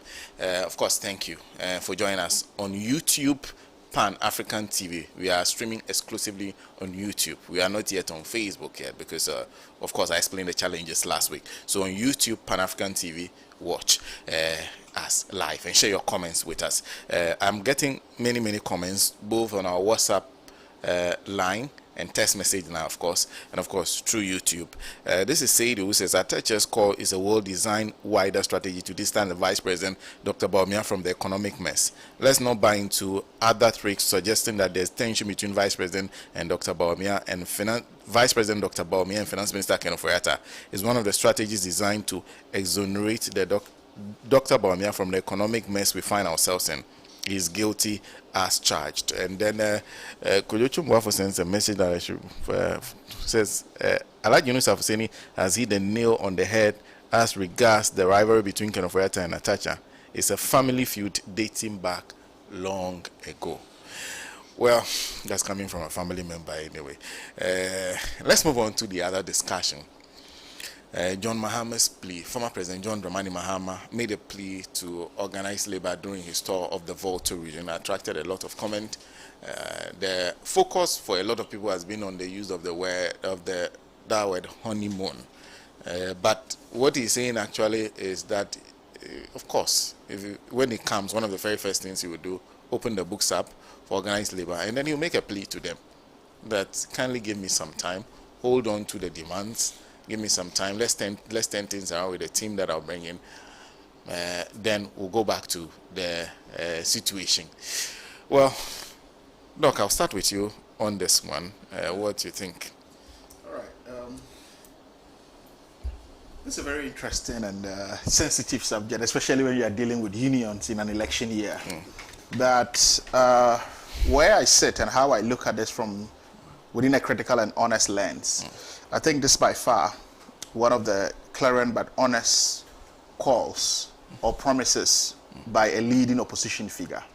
Most often than not, we go to politics, the fanfare, and people say, okay, well, speak to the people what they want to hear, tell them what they want to hear, have their votes, and you can do whatever you want to do. But if there's any corner to be turned in Ghana, I think President John Dramani Mahama has turned the corner, right, in preaching or speaking the truth when it comes to putting out political messages and engaging with key stakeholders as far as elections are concerned. In any case, I find the interpretation of what he said very interesting, and the response of the TUC boss, which I would come to, because we all know unions are very important. And the TUC, for that matter, is also a very important institution which you all regard and respect, right? I mean, we're talking about a union of 71 years old. This is something that, if you look at it from that perspective, is far older than Ghana as an independent country, right?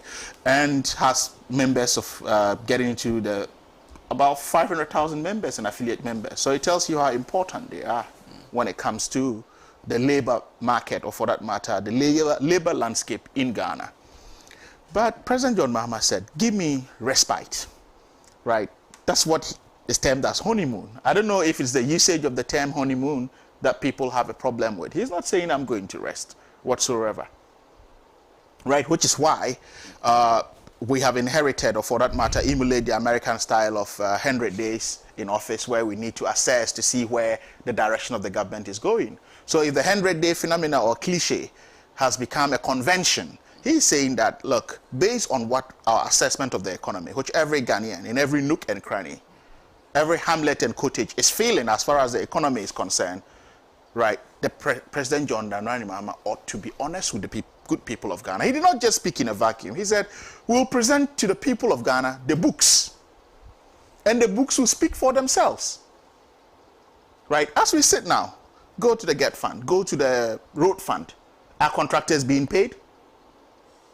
People that have executed contracts or contractors since 2020, we're in 2024, 4 years down the line. Imagine if they had gone for loans. They would even be in the negatives. So how will the economy grow? By going to the IMF domestically, what have we done to grow the economy? So this is what President Mahama, inshallah, if he wins power, would be inheriting. So he ought to be very circumspect, modest in his promises and engagement with the good people of Ghana. And I don't think any presidential candidate in our democratic dispensation has exhibited such humility and honesty. And instead of us going after him and misinterpreting what he's saying, I think we ought to pat him at the back, because this is where the government or any opposition leader should be leading us into. Which is why I say if there's any corner to be turned, which is the PR gimmickry of the finance minister and his kitchen cabinet, then President John Dramani Mahama is turning the corner for truthful politics, for honest politics, and for, you know, transparent and accountable politics, right? And I think we ought to embrace this moving forward. Now you look at the response of the TUC's boss, who was the general secretary, and said, oh, if the country is broken, then why do you want to take it as? It's because he wants to fix it. And as part of fixing it, or the process of fixing it, is by taking that respite. In any case, as a union head, when banks were collapsed and people lost their jobs and went home, what did we say to that? Why were we afraid? These are things we ought to be fighting for. As union heads, when GPRTU arbitrarily increase prices and maybe fuel prices come down, what do we speak to these things? Because these are what unions are meant for as well. So we have to have that balance. But I can understand his position. Most often than not, it's a convention that union leaders ought to be antagonistic in their position. They ought to be seen as fighting the interests of the people. But I think we are in 2024. Things have changed. Labor engagement has changed. There's presence of new media. So the engagements, or back in the day when it has to be all about strike actions, right? We are now coming to, you know, where we can voice out, sit on the negotiation table and, you know, jaw amongst ourselves. And that is where President Mahama is taking us, already putting a foot in the door to say that this is what could be done. He's not saying, look, I'm going to sleep on the job or will not do it. If the term honeymoon is problematic, they can substitute it for respite. Because what he's only calling for is that it's not going to be rosy. The picture is not going to be, you know, very pretty. The road ahead is going to be bumpy economically. And every Ghanaian, every well-meaning Ghanaian who earns a salary or a wage knows this. So why would we use his honesty as a stick to beat him? Are we trying to tell other politicians to mount podiums, and as they say politics is not a religion, let's lie? No. The sort of sanity I think he's bringing is where we ought to look at it. But as I said, I can understand the union leader coming from that perspective. But in any case, what I find very bizarre is the response of the MPP government to, or their communicators and surrogates, to the response of the TUC and the statement being made by President John Dramani Mahama. Why do I say this? For a government that is asking for a moratorium not to pay loans has a problem with President John Dramani Mahama asking for a respite. I mean, how do you juxtapose the two? For a government that has haircuts, right, on pensioners, their blood, sweat, and tears, which you didn't work for when you went on a shopping spree on the international capital markets, taking loans willy-nilly, left, right, center, returning to organized kenke parties for Eurobond loans. You didn't care, you cared less. Ken Oforiatta and his men sat on boards of Data Bank and they ran a financial empire. Would they do that to their financial empire if Ghana was to be their own and they were shareholders as a country? Is that how they would have behaved? These are the fundamental questions we need to ask ourselves. Even though we have all the executives sprinkled around the key sectors of the economy. They sit on BAG's board, they are on ECG's board. Would they have superintended for Data Bank to buy motorbikes for the Ghana Police Service based on their profits when they owed so much to be paid? But that's what we saw recently. The entire national security architecture, and for that matter, economic landscape, is controlled by them.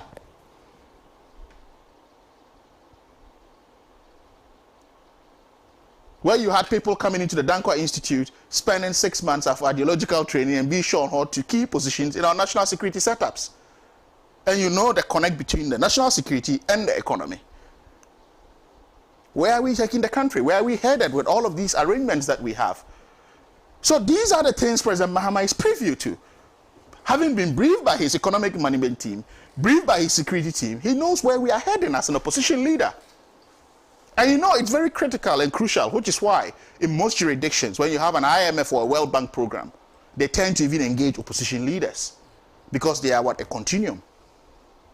In any case, we'll be getting into a bit of the IMF program, which has conditionalities that President John Dramani Mahama has not signed up to, but must oblige to because they are contractual terms and agreements.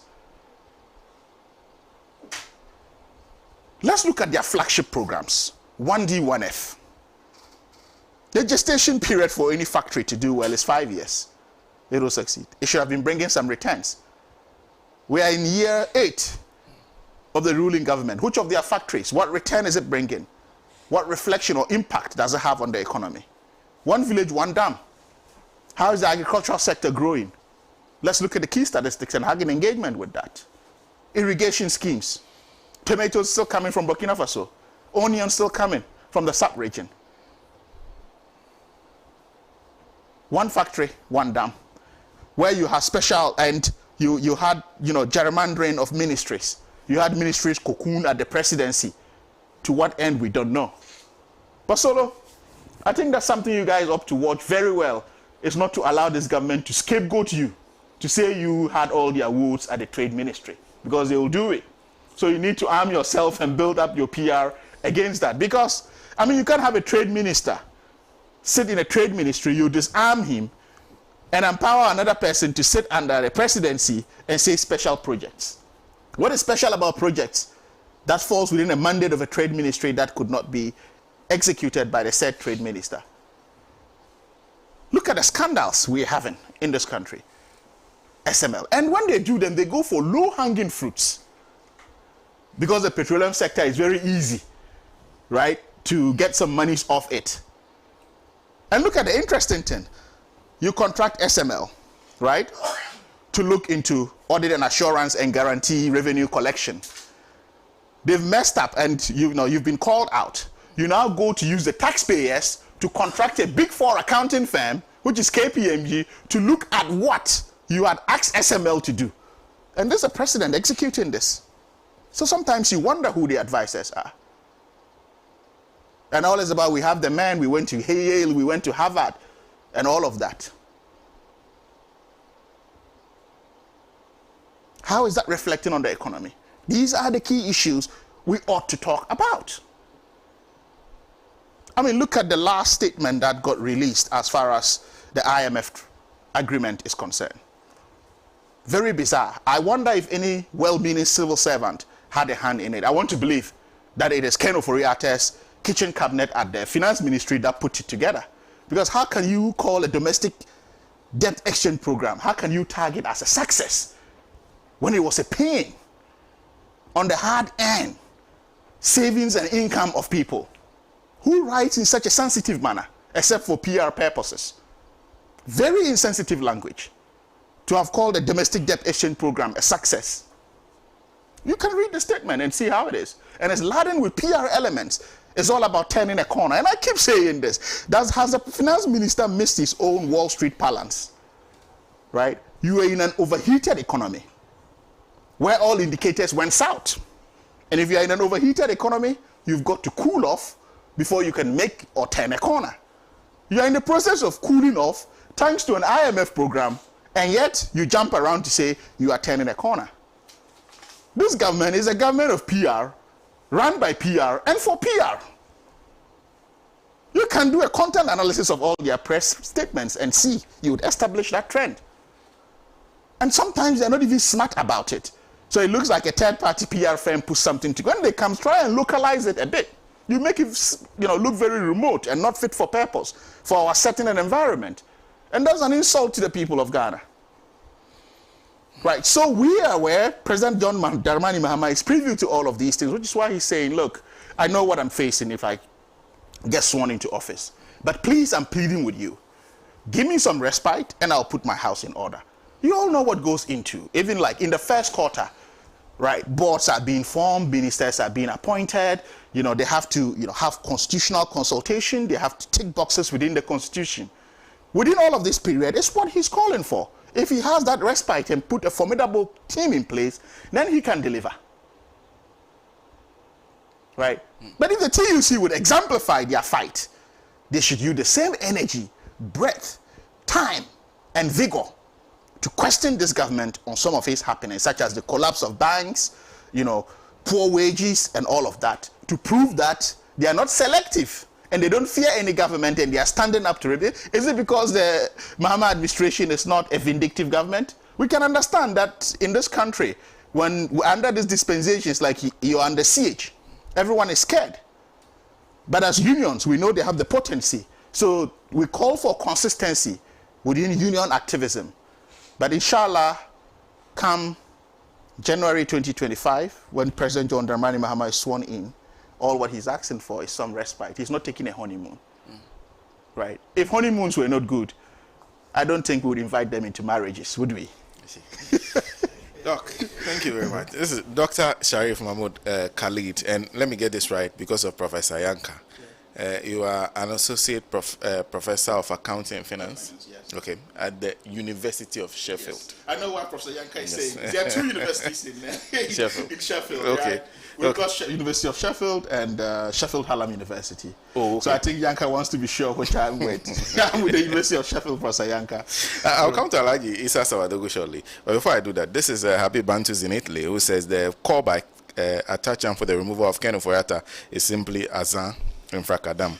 Has Atacha forgotten what President Akufo-Addo told Ghanaians when President Akufo-Addo needed money to capture MPP? Where were all of them? Ken Ofori-Atta is untouchable. Akufo-Addo came to politics to build his Achim empire, to make money for his friends and family. Then Ken Ofori-Atta is the conduit, period. That's coming from Habib Bantu. Stafai Namahia says, and anytime our president talked about how people who didn't vote for him, therefore they didn't deserve his help, I always remember the president's hometown where people used to still saying that nothing got somebody into trouble. He used to drink the same water, share water with animals. So President Mahama came to give them good portable water. Did Chebi people ever vote for NDC? The answer is no, but President Mahama went there and gave them good drinking water. In fact, it was their chief, Nana Ofori-Atta, with President Mahama, who joined their hands and to commission the water project. Thank you very much. This is also from okay, let me do this one, then I'll go to Alhaji. Papa Bisi says, hi. Ghana's problems are the creation of Nana Addo, Ken Ofori-Atta, and okay, you mentioned Gabi Ochredakun via myopic governance style of president. You didn't vote for me. syndrome. Hence, I wouldn't develop your area. Kenoforiata Mackenzie Group plus SML deal plus Frontiers deal at the airport plus data bank contract in the country's numerous bond equals Kenoforiata's private pockets, cum his families and friends. Then he also goes ahead to the Gabi Asario Tridako PDS deal plus Akonta Mine plus dealings in Galamsey with his law firm, as indicated by Professor Frimpong Boatin, plus Ameri Innovation deal upgraded into $1 billion by Gabios Asarachudako, as indicated by former Energy Minister Ejako. All the above plus others creating financial and social mess in our country. Let's put them out in this year's election. Papa Bisu says. Alaji. Thank you very much. I think from the submission Doc made, I think he has tried all his best to make sure he covers his flag bearer from the statement he has made. But that is that is good. I think I'm surprised this is coming from the former president. He's somebody who would say is one of the few people who have been through the ranks of politics. He's been an assemblyman and an MP for 2 or 3 terms, a minister, vice president. I think he should be the best person to know the problems of this country. So I was a bit surprised when I heard him making those proposals that he should be given some honeymoon to bring out the problem before he can set up his government. I think if that should be the case, Ghanaians are impatient for now, and he shouldn't be vying for this position because people are really angry. They are willing to have something very good for them as a country. The youth are impatient, and the people in this country are looking up to a very good governance that Danado Dankwa and Dr. Baumia are giving out to them. Look at the policies that they put in place. We seem to be curtailing policies that will benefit this country because I don't see what is coming to change if he wants to be the president of this country. He should have his own policy by now. He should be able to understand and know the problems of this country before he can even vie for this position. So therefore, I'm even surprised because he's coming to only do a one term, which is 4 years. Even under normal circumstances, before a year, you cannot even form a government. Before you even stand on your feet as a government, you spend no less than even 2 years in government. You are left with only 2 years to perform. So therefore, I don't even see why he wants to come. I would have wished it would have been something else because there is still hope ahead.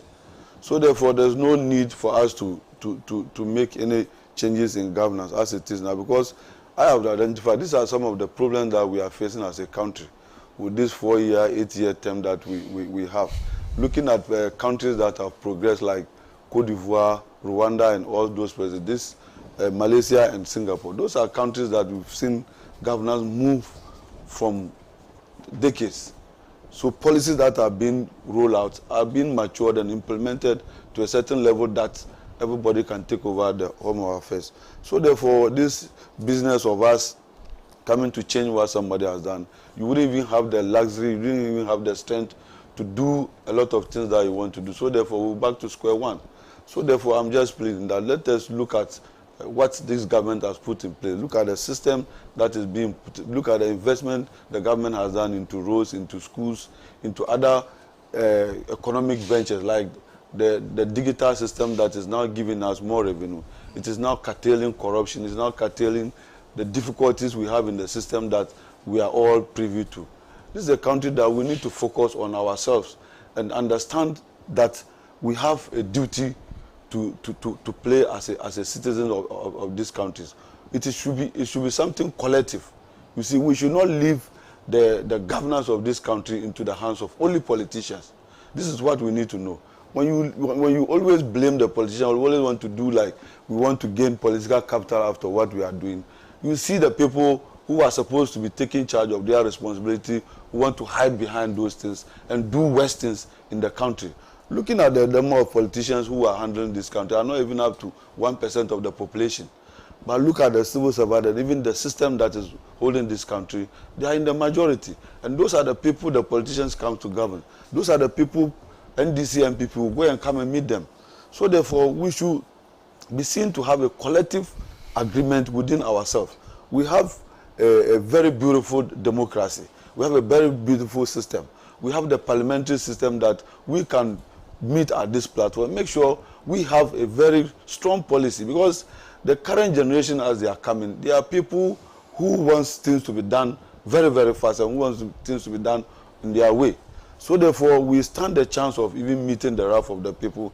If we want to keep changing, keep postponing and keep changing our policy, make sure that things are done on our way. These things will not help us as a country. When you are coming to govern this country as an opposition leader or somebody who has governed this country, somebody who knows the problem and the plight of the nation, I think shouldn't be making these comments. It is rather unfortunate that he is making this comment. And the response from the TUC is right on point, because I don't see why you should be making those comments if we say we need somebody to come and save us in this country. If you know you are not ready to do it, then you don't even come. You don't even venture, because they are telling you that we are not ready to give anybody a honeymoon or any briefing space. So therefore, I would just love to plead with Ghanaians that things are not better before, but now gradually it is moving on. You can see the development that is taking place. You can see the impact that this government has made. Youth in development, they've developing the youth in their skill development, looking at the investment that they've done into entrepreneurship and other things. These are the things that will help build the youth, because government the government cannot employ because of the system that we run. It is the private sector.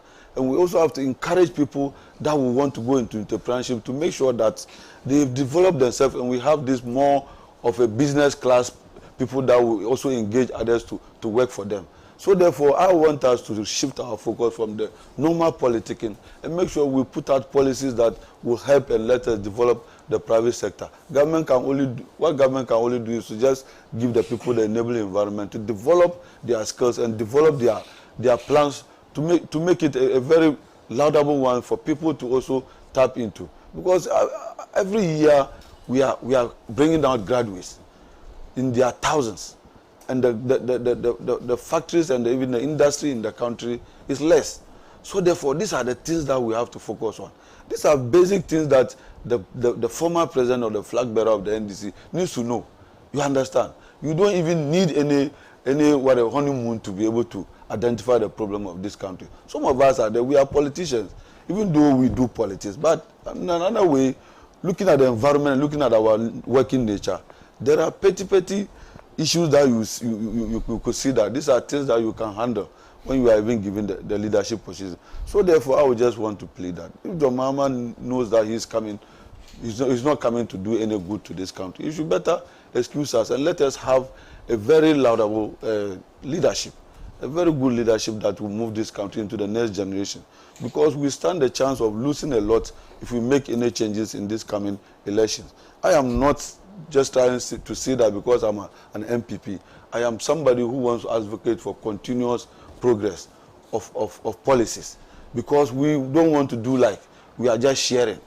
This one will come and do this one come. No, we just have to see that we are running a country. We are running a generational change for our people, so that people can come and also benefit. The countries that we are all running to benefit, there are people who build the system, people who sacrifice, people who did a lot of good work to make sure we have this system in place.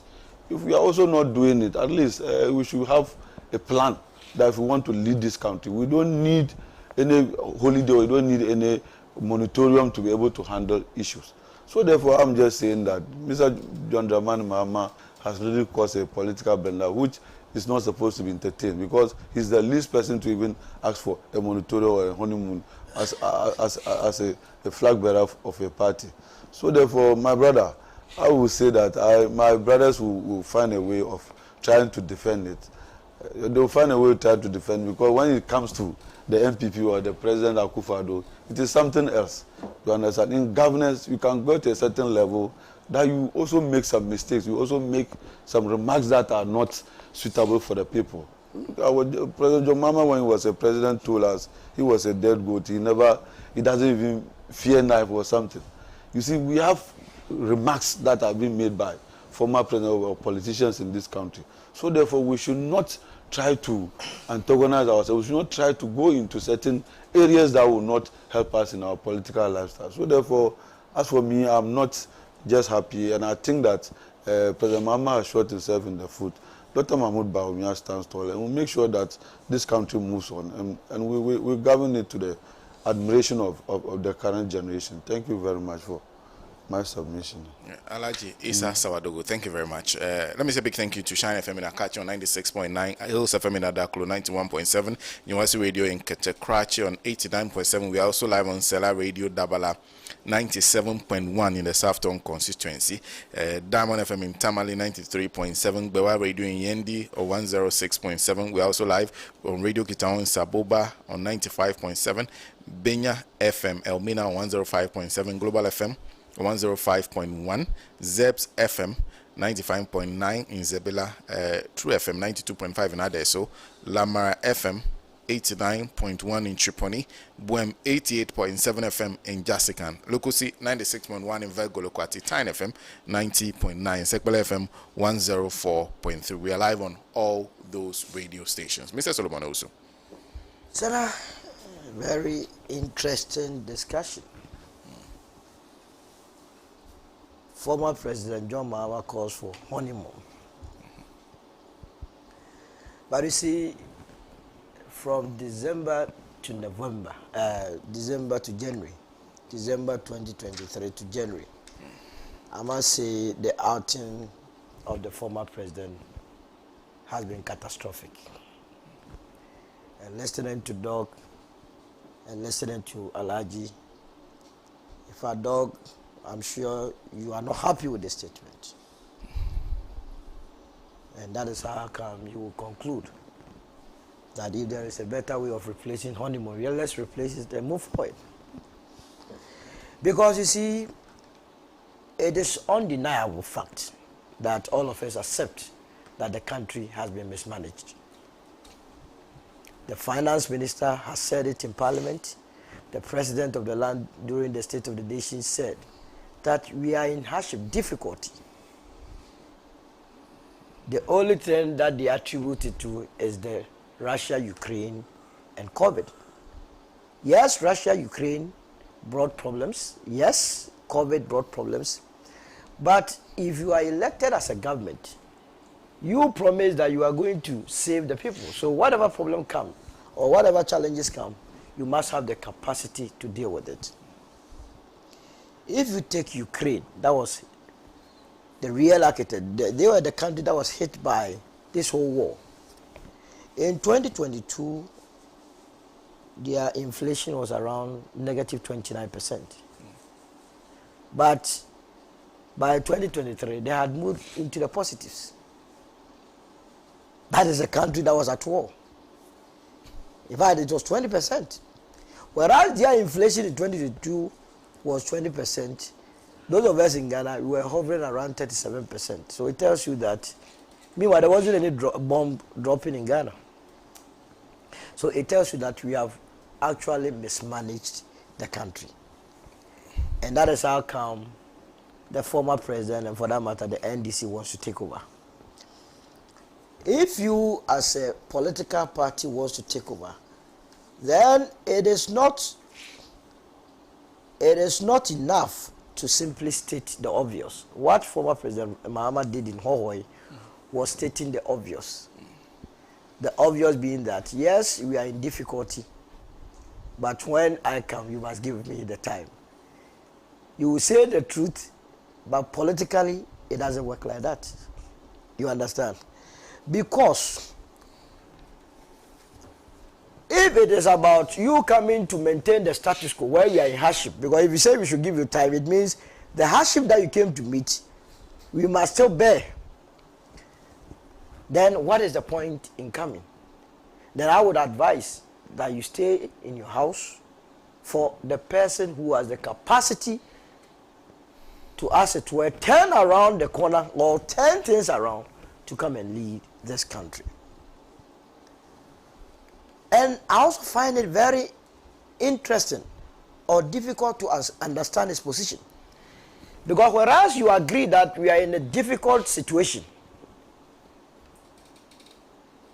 somewhere on the 7th of November, when he met TUC, he threw in something, which is the 24-hour economy. Remember, we have been discussing the 24-hour economy for close to 4 weeks. When I heard different interpretations that were put on it, how we were going to achieve that. Some were saying that we were going to add additional shift. Others were saying we were going to invest heavily in our infrastructure and so on and so forth. So how do we marry the two? You know the country has a difficulty. You also promised a 24-hour economy that would demand huge capital outlay.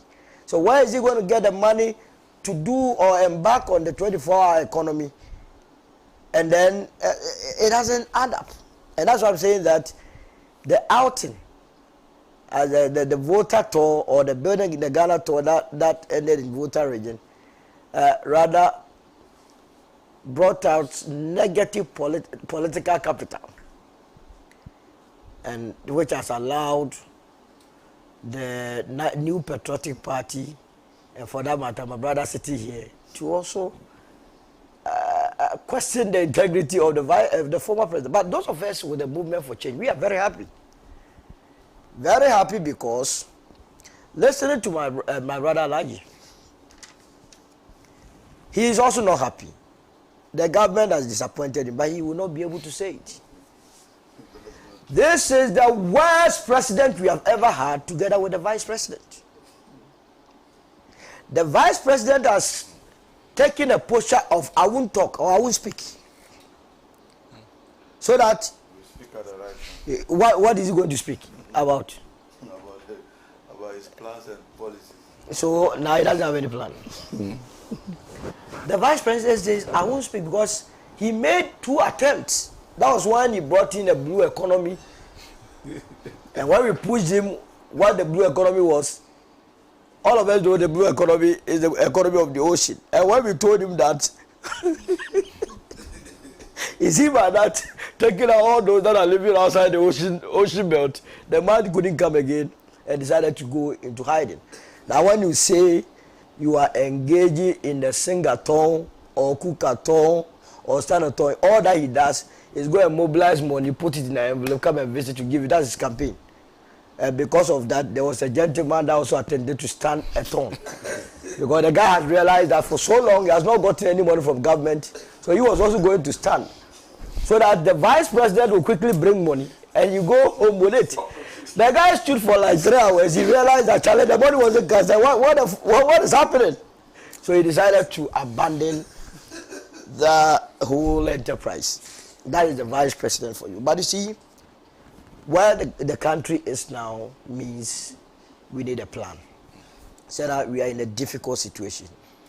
Mind you, we have already hooked on to the IMF program. And we'll get out of the IMF program in 2025. The question that we are not asking any of the leaders that wants to lead is that, what are we going to do differently after 2025 so that we will not go back? Our economy is not in the best of shape because if the economy was doing well, now we are not paying our external creditors. Is that not the case? Yeah.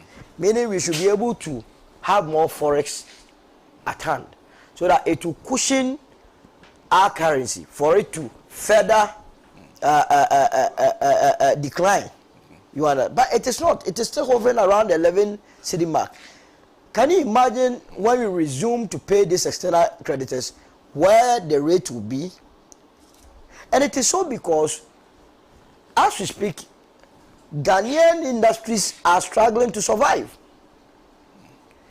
We are not competing. A country where interest rate now is hovering around 30%, if you add your risk profile and so on and so on, you are inching close to 40%. How do you stimulate production or productivity? Meanwhile, we have fought as a country to get Africa Continental Free Trade here, so that our goods could have access to market. If you have this market and your interest rate alone is not allowing industries to produce for us to take advantage, then what are we doing to ourselves? And that is why I'm saying that before anybody would say, I want to lead this country, that person must have a plan. There is nothing that is unsurmountable. Once you have that plan, you'll be able to deal with it. And you ask yourself, the 2 political parties, and for that matter, the 2 candidates representing the New Patriotic Party, Dr. Mahmoud Bawumia and the former President John Mahama, where is their plan, or where are their plans to take us out? I'm still waiting. You see, we are in January. As for former President John Mahama, he promised the country that by end of January, he will give us the plan on the 24-hour economy when he visited Dr. Dufo. So I'm still waiting. Today is 20th. We still have some 11 days to see the plan. I am interested in that. Because you see, we have been doing matramakwe in this country. Matramakwe. We want to hear lofty promises that are not backed by any plan. If we continue to do that, we will continue to have what we are experiencing today. Do you believe for a moment that if the Nana Akufo-Addo administration had a plan, they will go and sink $50 million into National Cathedral?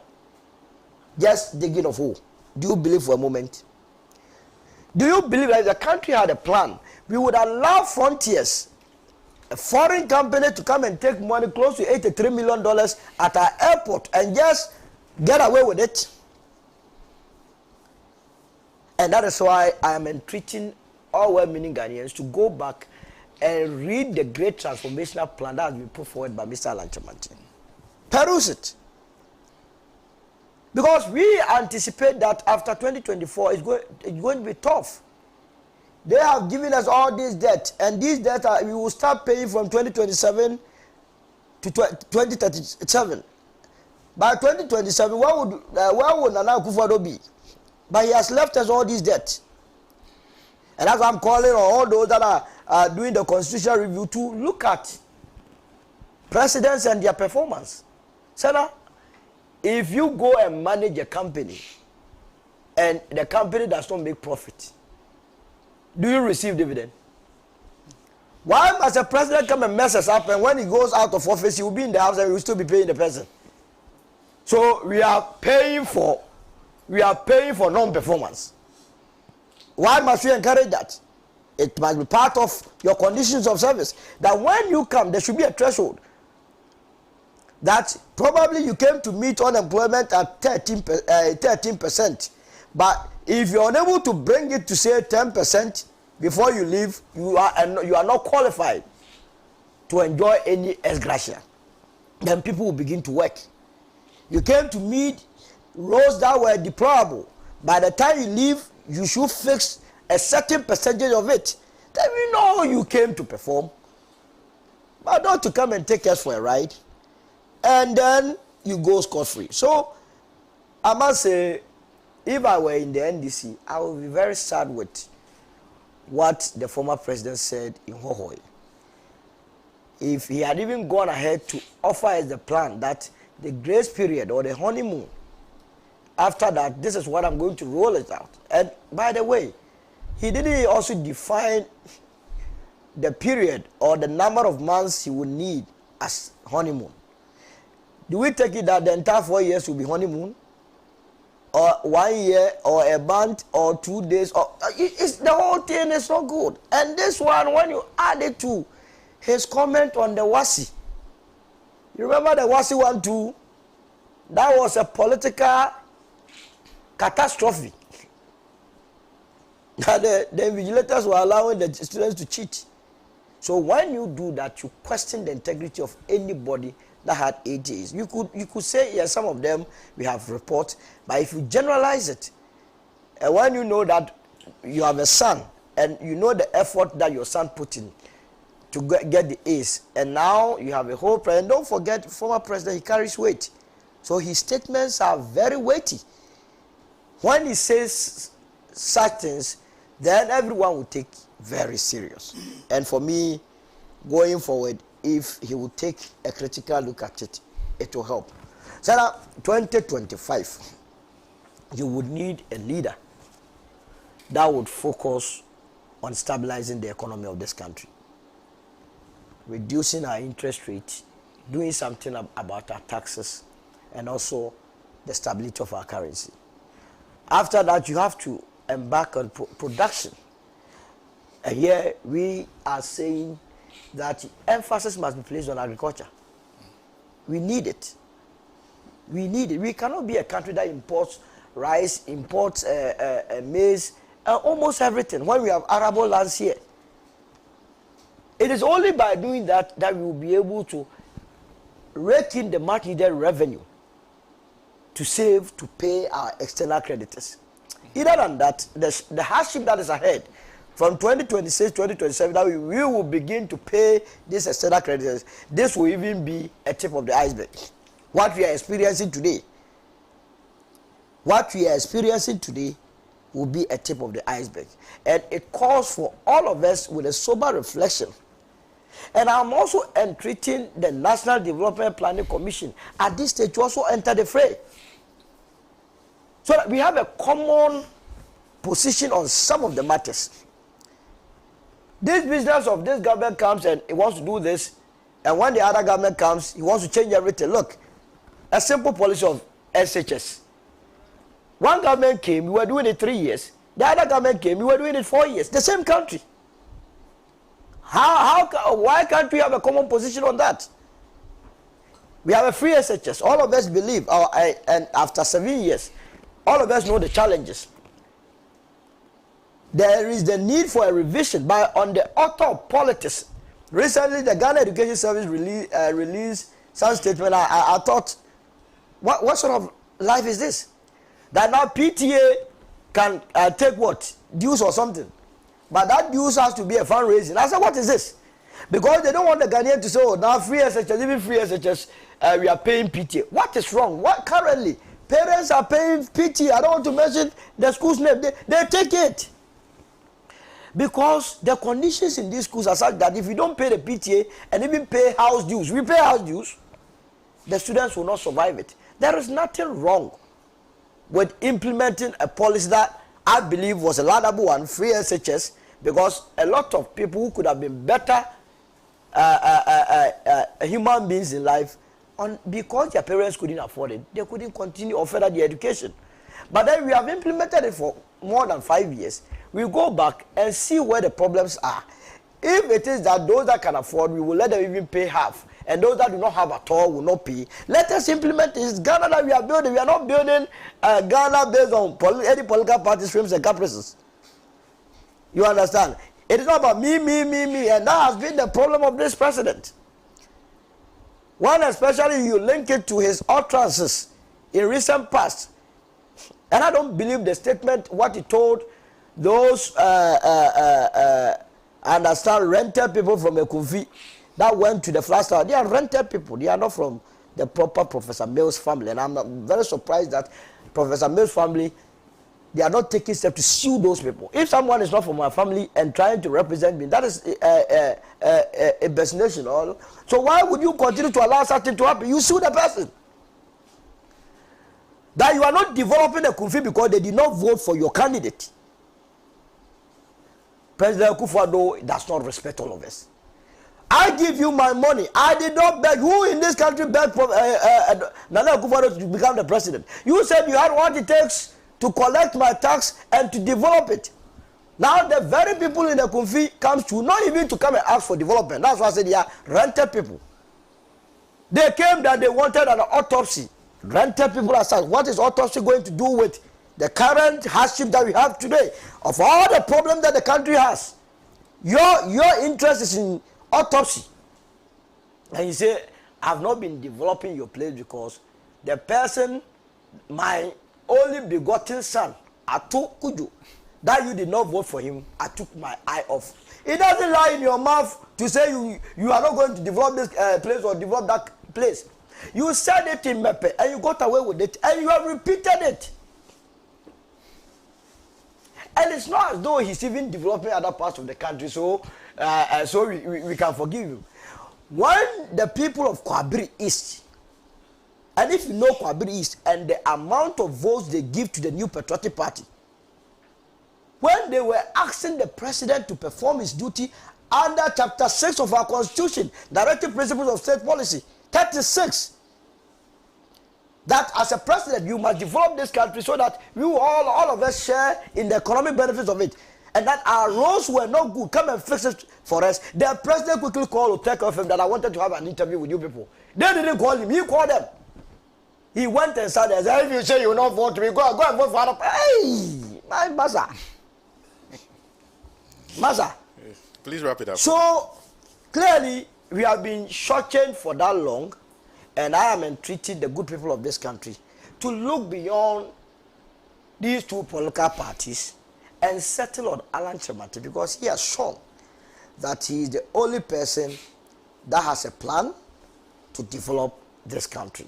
I don't envy my brother Issa at all when he continues to sit in this studio to defend the indefensible, when people that have never suffered with the MPP are sharing big contracts and you have gotten none. You see the way you are sweating.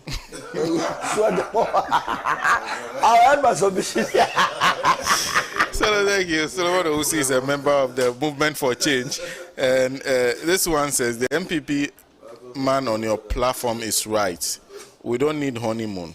We have to arrest all corrupt MPP officials from head to toe. That's the only way Ghana will rise. That's sent to our WhatsApp platform. This one says, okay, let me read. This is Masol Akpabli. So it says, this MPP communicated submission, our wise excellency John Dramani Mahama does not have the right to talk about coming back because he had asked to be given some time to correct the mess his party has created is very annoying.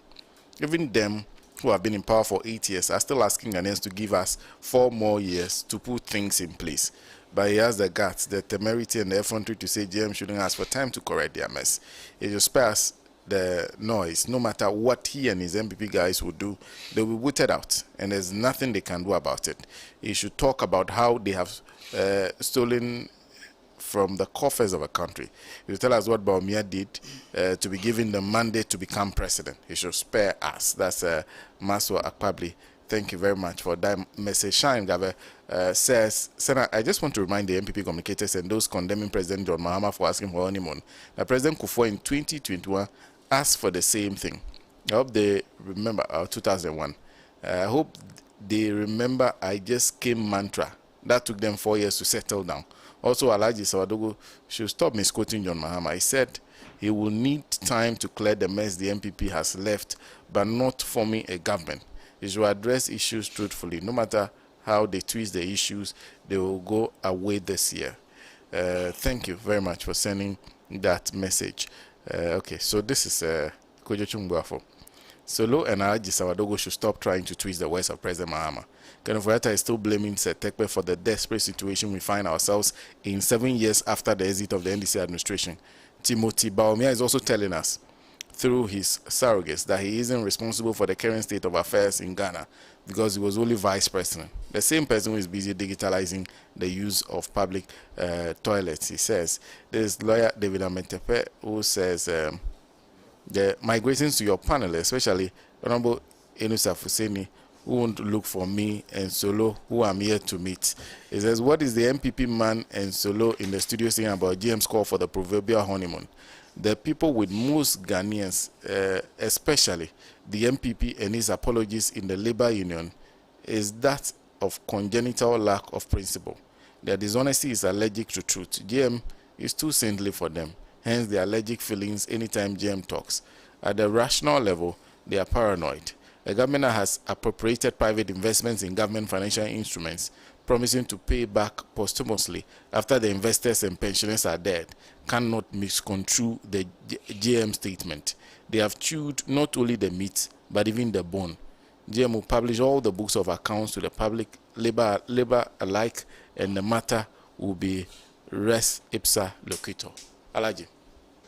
Well, what do you expect a government that is failing to do but launch onto a harmless statement like that made by the former President John Dramani Mahama? I look at it positively, and I think that everybody should look at it positively. It means that John Dramani Mahama is actually thinking about this country. While in opposition, he thinks that there are certain things that ought to be done. And those things must be done in the way as to restore the economy. Now, if he were in power, he knew how he would have engaged labor to see how clearly these things ought to be done. Because what concerns all of us must be discussed by all of us. The putting of this country on an even keel, making sure that we live up to the dictates of the Constitution. And the preamble of the Constitution says that every government must create prosperity and equality of opportunities. This government has failed in that direction.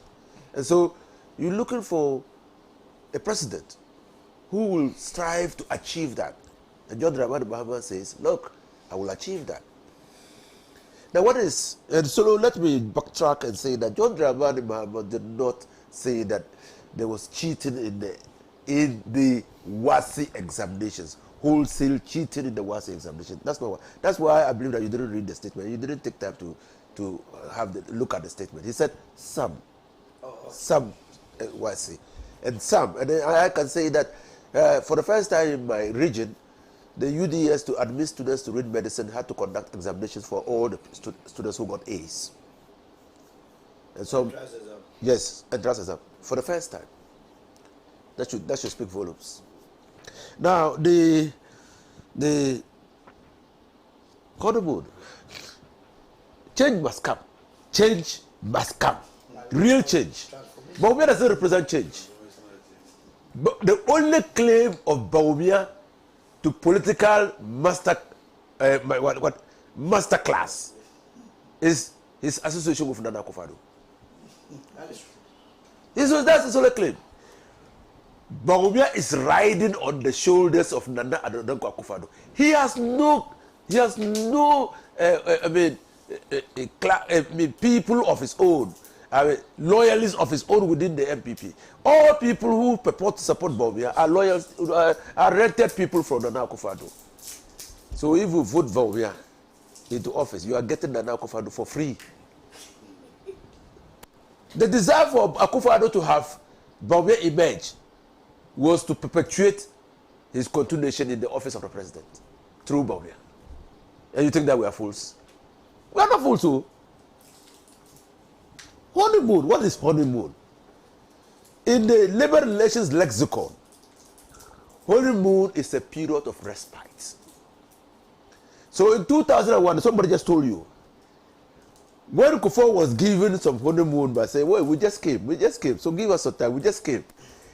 Even after the 100 days, and that honeymoon is really for political systems that have entrenched the 100 days period. That within the 100 days period, things must be put right so that the country can take off. So the president comes out after 100 days to make a broadcast to the nation of what he has been able to do to get things done. And within these 100 days, one of the things that NDC will be doing is arresting and prosecuting MPP people. And we will report to the people how many we have prosecuted. So if as OSP you are finding it difficult in pursuing some of the cases, you wait. When we come, we'll free them for you. So change must come, real change. No continuation in the nature of Nana Akufo-Addo sitting in Chibi and directing Baumia what to do. We won't bind Baumia and get Nana Akufo-Addo for free. We won't do it. The second thing is that people talk about honor and they forget. In 2008, Kufuor had introduced the single spine and left office. When Atta Mills took over, Labour itself told Atta Mills that he had no obligation to implement the single spine. What was that? That was honeymoon. Take your time. We are not going to come after you. Because you didn't bring the single spine. It's Kufuor who left it for you to implement with a lot of debt and responsibilities. Take your time and do that. That is honeymoon. Labour itself did it. And whoever thinks that Labour did, go back and read the stories around that time. So it's not a new concept. It's tied to the 100-day rule. And then political parties are given some respite. John Dramani Mahama is eager to work.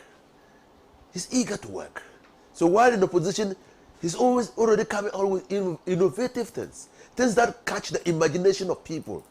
And only people who feel to see through will chastise, will ridicule what he's saying. He's already thinking innovatively. And bringing out many things that is catching the imagination of the people of this country. So when he talks about honeymoon, people me up dancing, we won't give you honeymoon. This country, you said that the country is in crisis, so we need a president. Thank you for the admission. We need a president who will come and work. Yes, clearly. Yes, that has planned. No, yeah, thank you for that mission. That the country is really difficult. But John Dramani Mahama is already working in opposition, showing the way to salvation. That's what he's doing. But why has John Dramani Mahama said that? Prof has said it. You think that when you ask for a moratorium, you are not asking for a honeymoon. Say, look, lessen the pressure and give me some time to recover. What is that? Now, I don't understand it. When you go for domestic debt exchange, when you entered into a contract with people and took their money on a promise to pay them back at a certain time, at a certain interest rate, and then come back to them and say, oh, I'm sorry, I cannot pay you at this time. Give me some time to pay. And exchange the existing bonds for new bonds, which will extend the payment period. What are you asking for? They should reduce the pressure. The pressure is too much, and then you can't pay, you can't honor. That's what are you asking for? When you go to external debtors, you want $600 million from the IMF, and you go and compromise with external creditors to get an agreement to be able to access the $600 million so that they don't put pressure on you. What are you asking for? What are you asking for? In essence, a reduction in pressure, respite. Why is it necessary to ask for respite? Because you are running the country on steroids. Which country is being? And this is a professor. Me, I'm not. I'm a lawyer. But I know that nobody runs a country on a short-term instruments. T-bills. The whole financing mechanism for this government, 2022-2023, is T-bills. Treasury bills. Is that not so? Said that treasury bills interest have risen up to 30-something%. Treasury bills. Because they've raided all the accounts. There is no money anywhere. The Bank of Ghana aided them and printed a lot of money. And we know Economics 101, that one I did at Legon. When excess money supplies in the system, more money goods. So inflation. You know why we got 54.1%? You don't know why? So yes. But this is what has been reported. If the frog doesn't die, you never know its true length. So we are aware that there's rot in the Bank of Ghana. We are aware that so many years ago we were entering into an agreement with the World Bank, an arrangement of a sort to ensure that we revitalize power distribution in this country. That the World Bank said, well, you needed a company that would bring technical expertise and money. The NDC started it. When NPP came, they truncated the process and brought in power distribution systems or services, PDS. We know that all the money is collected during the time, the short period that PDS was in office has not been accounted for. How much? We don't know. Do you know the amount? We don't know. It's part of the mess. Don't we know? SML. What has been reported is what we know. Whether there are other SMLs elsewhere, we don't know. How much is involved, we don't know. Until the frog dies, we won't know its true length. Bust. The first major act of scandal was at Bust. Contaminated fuel. Or Multilenius. Remember? How many such contaminated fuels have they sold? What is the level of rot at Bust? We don't know. Until they leave office, we won't know. You talk about the Auditor General's report on the utilization of covered funds. You remember? Yes. It was a report on how not to use public resources effectively and efficiently. Is there another mess? Minister of Health and the purchase of the COVID vaccines. You remember? Has the money been recovered? We don't know. The government is not accountable. It's not telling us. It's part of the mess. Huh? Well, what I'm saying is that you look. You can continue to mention. Look, the debts at the infrastructure ministries. The debts. He's mentioned some. Doctor has mentioned some. The Ministry of Roads and Highways. Debt standing since 2016. They've not been paid. Some contractors have lost their lives. Others have gone bankrupt. You talk about works and housing. You talk about sanitation. Debt. You talk about the Ministry of Health itself. Transport, Minister of Transport, the railways. You remember at the time Jogate was there. Well, even when you leave the infrastructure ministries, do you know how much debt is standing at the MMDCs? That is why on the 27th day of November, during the Congress of the MPP, when the host said that, I was on a program when the host said that, it is said that we fear Baumia. And I said we didn't fear Baumia. Our greatest worry as a party is the mess that MPP will leave behind. And not Baumia. It's the mess, how to deal with the mess. And I'm telling you, Ghana is real shit. So all John Dramani Mahama is asking for, all he's asking for. So within the 100 days, let's say Labour has demonstrated that good faith, have done that already. In fact, when we were in office as a government, so many times we engaged Labour. Do you know how it came about that ministers of John Dramani Mahama instituted the payment of money towards the construction of cheap compounds? We wanted to demonstrate that there is the need to sacrifice for the collective good of this country. And the constitutional provision which says that a minister's salary cannot be reduced to his disadvantage. And so, because we are on certain salaries, no policy or law could be made that could reduce our salary, that will conflict with the Constitution. The only way to do it was a voluntary submission, a voluntary agreement to take part of your money for the purposes of investing in the state. And that's what we did. And so to tell Labour that, well, we were prepared as ministers to take a cut in our salaries. But we couldn't do it by law because it would infringe the Constitution, so we had to do it voluntarily. So we've done that before. That has been done before in this country. We are not a greedy few who think that the money of the state must be taken by them and put it under their beds. We are not so. We are not that group of people who think that overnight we should begin flaunting wealth, filthy wealth, that even people in our party question where we got it from. And they know some of it have been lost in politics. They know. They know. We are not that group of people who will take a secretary who can lose $100,000 to thieves. We are not that group of people. John Dramani Mahama says, we are not coming to steal the resources. That Ghana has become an embarrassment. And it is manifested in everything. Even our players on the field do not show the level of commitment because they see that our leaders are not committed to the development of this country. They see it. So that our players are not prepared even to die for this country. Because our leaders don't die. They die for themselves.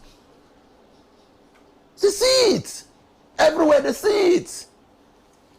The truck pusher, when he comes by money on the street, he will not take it to the police station. He thinks that luck has smiled on him. Because elsewhere, some people are consciously and deliberately dipping their money, their hands into the public purse. They see it. So we are in crisis. We are in crisis. A crisis of confidence. Like he said, a crisis of trust. Governance is about trust. Because on 7th January or 7th December, you are going to the polls. And the people who are putting themselves up for leadership are saying that trust us. Give us the mandate so that we can turn things around. And when you are convinced and you give the mandate, for 4 years, you are not going to be able to do anything. And if they are taking you through, the wrong direction, you can do nothing, like the Americans will say. But we have, fortunately, a president who has a track record, who has a history, who you can trust, who is very careful, who is sensitive. You post tax and you talk, they say, go to hell. Go to hell. You know the number of businesses that are collapsing? And then you are still imposing taxes on them? Do you know? So that's the problem. That's why John Dramani Mahama is saying that you have no idea. It should not be business as usual.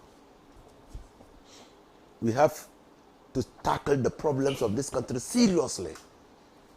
And to tackle the problems of this country seriously, everybody must understand where we are.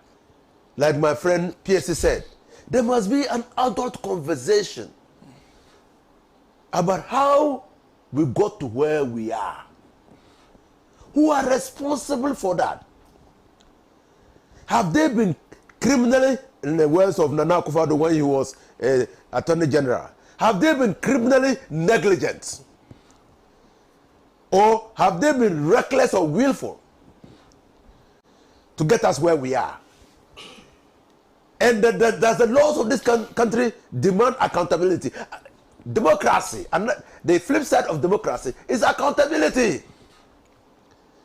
If you fail to hold people accountable, then you are encouraging impunity. So, the job for John Dramani Mahama and the next NDC is clearly a cut-out job. Get people who have brought us where we are criminally, negligently, willfully, or recklessly accountable. Examine the books. People have a feeling, and sometimes I do, that in this last year of MPP, they are conducting themselves in such a way as to offload the problems of this country onto the next government. So that when the next government comes and he's struggling with the problems, his people will say, haven't we told you? Haven't we told you? Honesty is very important. And whatever be the case, when NDC comes into office under His Excellency John Dramani Mahama, in the words of John Evans at Tamils, he will hit the ground running. What he is just asking for, and if Labour is minded to give him, is that there should be respite within the time that he's trying to put things in order. And then collectively as a country, we rediscover and redefine ourselves. Because the general motto of the NDC going into the campaign is creating the Ghana we want. And to create the Ghana, not I, not you, not him, we collectively want. We must all be seen to be acting together and in unison, moving towards a purpose, an object, and with a clear mind on what to do and what not to do to get to where we want. And that is what John Dramani Mahama is asking for. Thank you. Thank you. Thank you, Alhaji. That leaves us with a few minutes to close the show. So, very, very brief comments on the last topic. And I'll start with you, Doc. The matter of VAT on electricity has been heavily discussed. So, what do you think? You have 2 minutes to. Well, it's a very interesting perspective and implementation, especially coming from a government and a president that superintended over the Kumi Preko demonstration. And Kumi Preko was against VAT, the introduction of the VAT, when the Bretton Woods institutions advocated for that in the 90s. President Nana Akufo-Addo led the charge. So if the poster boy of anti-fat is now superintending over a country where he's inviting essential services such as electricity. And I said, this electricity doesn't make sense. And it tells you what the managers of the economy, regardless of whether you went to Yale, Harvard, or wherever it is, you ought to apply common sense. Because we have what? A near monopoly or oligopoly when it comes to our electricity sector. We have ECG and NETCO. So if you have these and there's no competition and you tend to slap a VAT of 15% on it, it's a competition that could have ironed out and neutralized a certain level of the pain that the end receiver is paying. But not when you have a near oligopoly or monopoly of these two institutions. That said, we are, to borrow the finance minister's own word, we're in a pernicious state as far as the economy is concerned. That was his word. We are not using any new words to describe this. This is his own words. Right. So if we are under an IMF program, you've gone for haircuts, right? You've slashed that of pensioners. You are engaged in external debt, restructuring, right? What it means is that all is not well at home. Yet you deem it prudent enough to slap a VAT of 15% on a consumable, right? Not just an essential consumable such as, or essential service such as electricity. How sensitive are you as a government? You know, people would argue that, oh, because you want power stability. What happened to ESLA? Was it not instituted to have stability and enhancement or coherence within financing of the energy sector? So if you have that existing, tell us what you've done with that in terms of payments of these. So this is the power sector we're supervising, yet you decided to sneak in PDS. ECG recently, their Sonnen Asagli power plant wrote to them asking for millions to be paid, yet they were on a CSR, a corporate social responsibility spree, donating 200 plus motorbikes to the Ghana Police Service. Who does that? Who engages in such a reckless? Your greatest CSR is to have stable power supply for the good people of Ghana and make sure that you don't indebt the nation. But that is what we saw today. So for me, I don't know where we are coming from as far as this 15% slap is on. Unless, of course, again, investigate this and you may see that it's a demand of the IMF program. And they are helpless. So they are just going on a taxation spree. Last year, the president accented 3 bills into law. What were they on? They were all on taxation. And the trick of this government of actually bringing third parties in to revenue generating institutions to collect revenue for the government is rather intriguing. Why do those institutions exist in the first place? So MPA is not sophisticated enough to gauge the fuel that leaves and the quality of it. You had to go and bring SML. That sounds very clueless, a mushroom institution that has no full appreciation of probably what it's doing. In any case, what was SML's track record? In the very mandate, it was handed over to the government on very cheap terms to apply. So when you do this, we tend to have what? A dysfunctional system. But I'm surprised. I want to make a response to Solo on the 24-hour economy, why he thinks that. Because if you are representing Alan, you should be representing anything industrial. And the greatest industrial revolution we can have in this country is a 24-hour economy, which has an incentive side and a demand side of it. So when we are talking about an incentive side, we are giving incentives for people to sign up to the economy. So let's say if a fuel station closes at 5 p.m., then the government says, look, after 12 midnight, we will put a cent or 0.005% of every liter that you sell after midnight. Is that not incentive for that fuel station to open enough? Right? No, we are not taxing the people more. We are saying it's an incentive. So if you want to buy, if you don't buy your fuel at midnight, you're not going to be slapped on it. But it's an incentive to keep it open. Okay, doc. Right? In terms of demand side, no. So you do this, is 30 seconds. You are going to take our 2 minutes, 4 minutes before we leave here. Look, you attacked our flagship policy. Yes, so I was trying to offer an education. But the time is an issue. I like this. All right, we'll talk about that. I like this, sir. Yeah. On the matter of VAT on electricity. Oh, honestly, it's not something pleasant for the Ghanaian people, but we also look at the good aspect of it. You know, some of these things need to be looked at very well, and look at the progress we made in the power sector.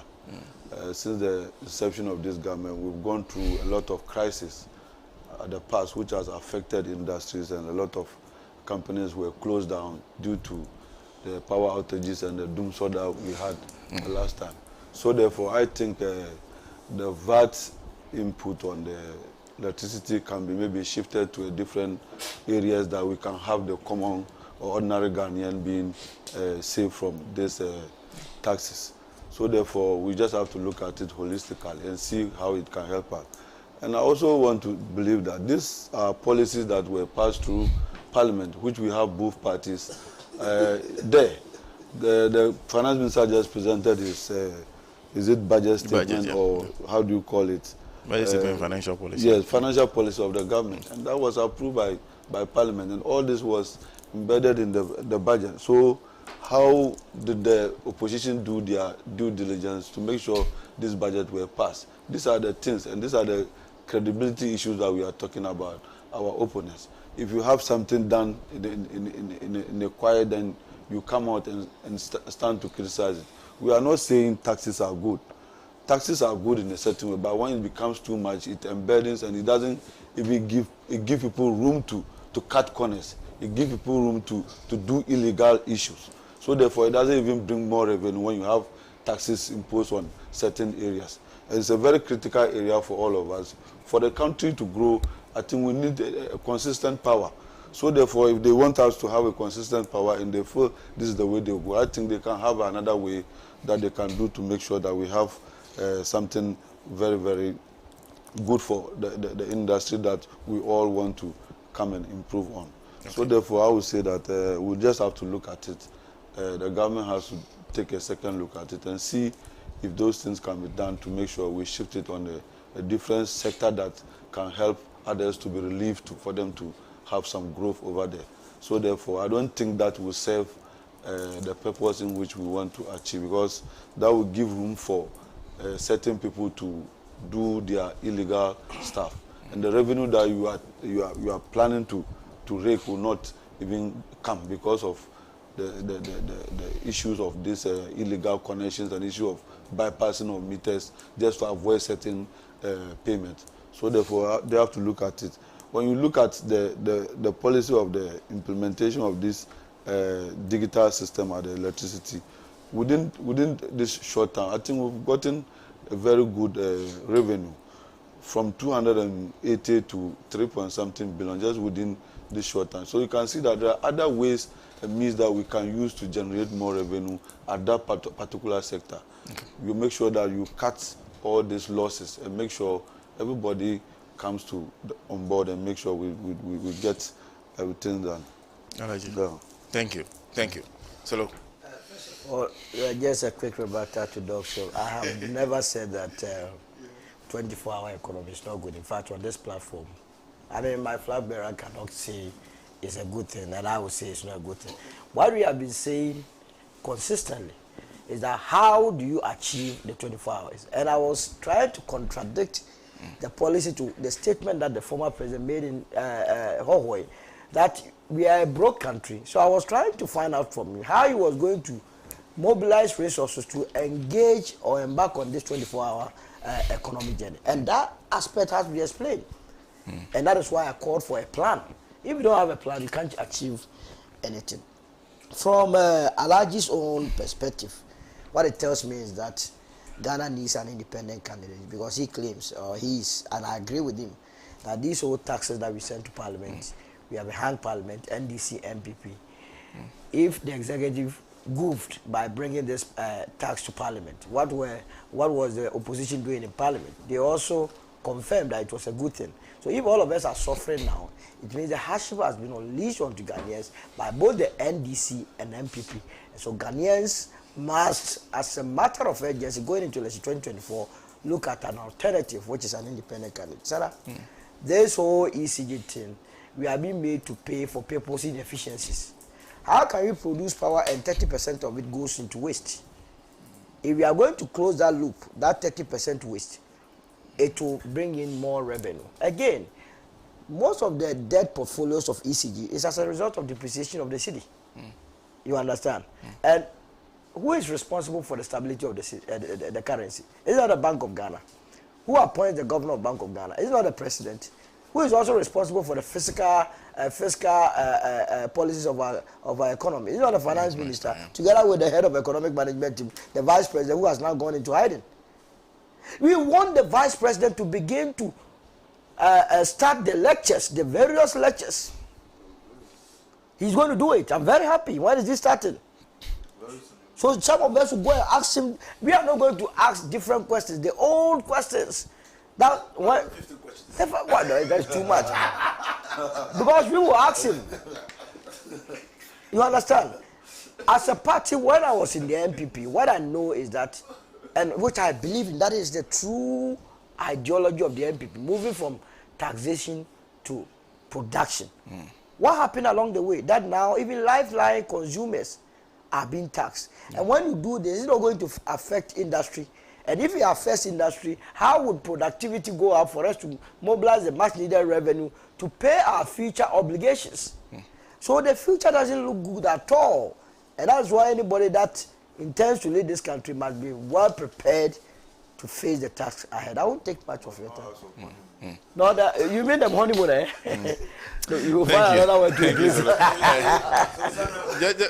Just for the benefit of our listeners, I think as far as I recall, the minority was opposed to both the policy and the estimates of the budget. And when it came to the floor, when it came to voting, at all times they voted against it. Listen, when they voted, they didn't get to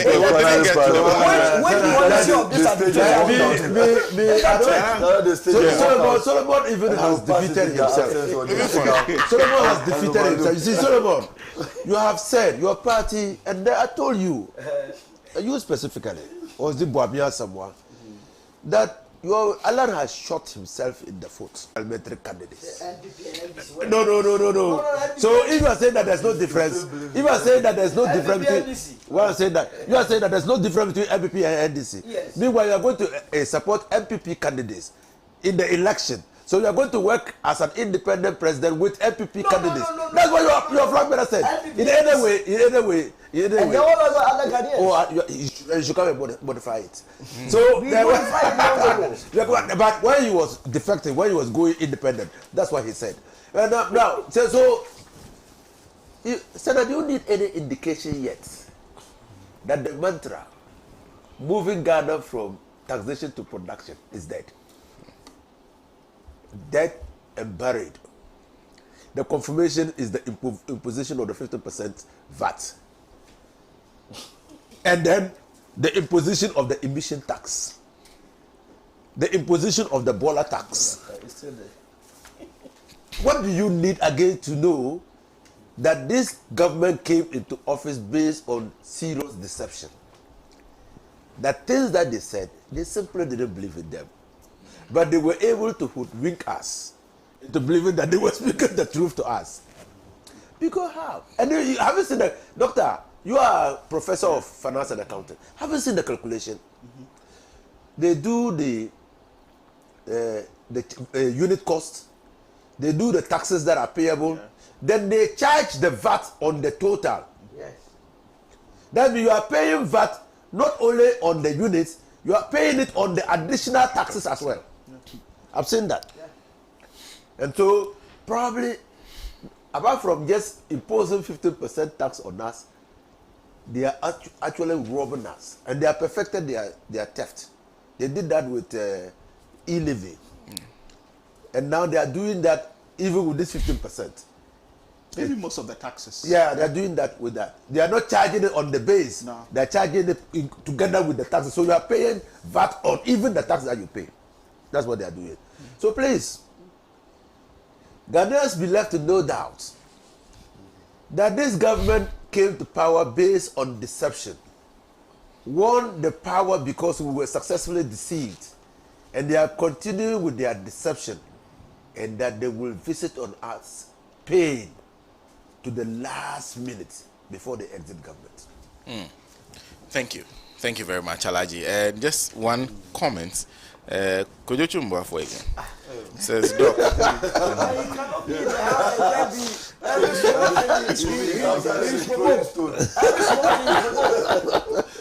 Can I read the message?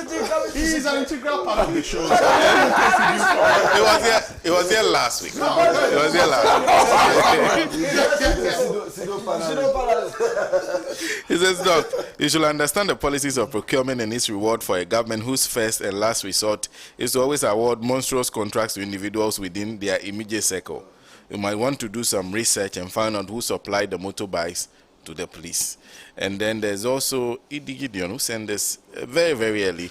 Says, my regards to your panelists and the people of Ghana. Happy New Year 2024 of our Lord. John Mahama's grace period is prudent, reasonable, fair, and honest, and must not be taken out of context. Ghana's debts, as we see it now, are unsustainable due to the reckless borrowings by this poor MPP government. JM is truthful and real. We need to save and build the Ghana we all want together, which is going to be the second independence from internal colonizers like Nanado, Dr. Baumia, and the likes in the MPP today. That's coming from Idi Gideon Muntari. Thank you very much for sending in all those messages. First, let me extend condolences to the family of Madame Araba Tego. Yeah, she's been buried today. Yes.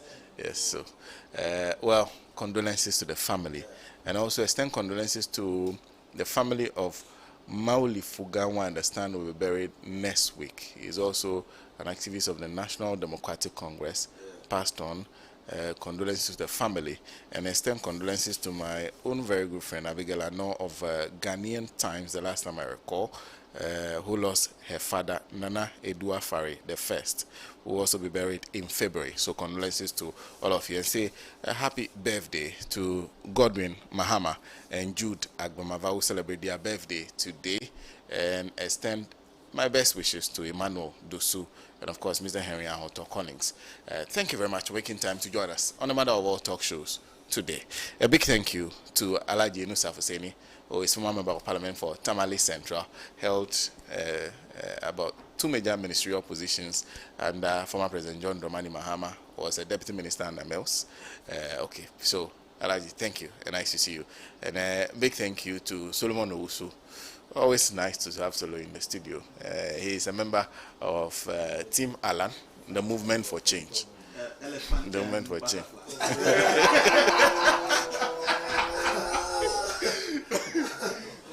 And Alaji Sawadogo, very first time on the show. Thank you. Nice to see you. Alaji is the Constituent Secretary for the MPP within the constituency we are in currently. Ayawaso West, Wagon, and of course, nice to have Doc. Dr. Sharif Mahmoud Khalid. Dr. Sharif Mahmoud Khalid is Associate Professor of Finance and Accounting at the University of Sheffield. They said I should get it right, in the UK. Nice to have Doc here. And of course, from our crew, Dion Hubert, who is the director, producers, Tijani and Arabna, and also sound that is handled by Manuel Ose, aka TT Research, Ruben. A big thank you to all of them.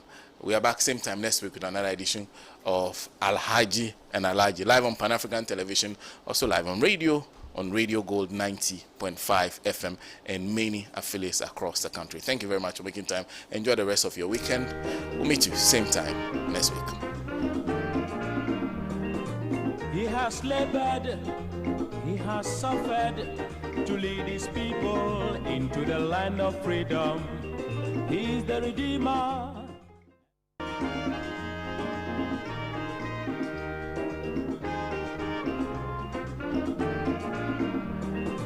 He has labored, he has suffered to lead his people into the land of freedom. He is the Redeemer.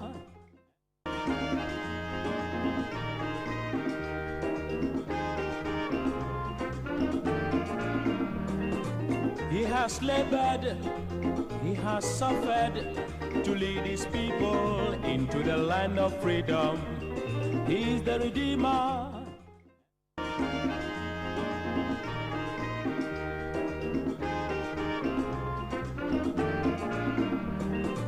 He has labored, he has suffered to lead his people into the land of freedom. He's the Redeemer.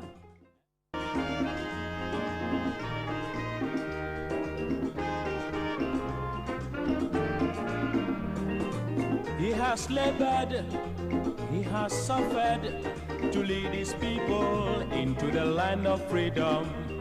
He's the Redeemer.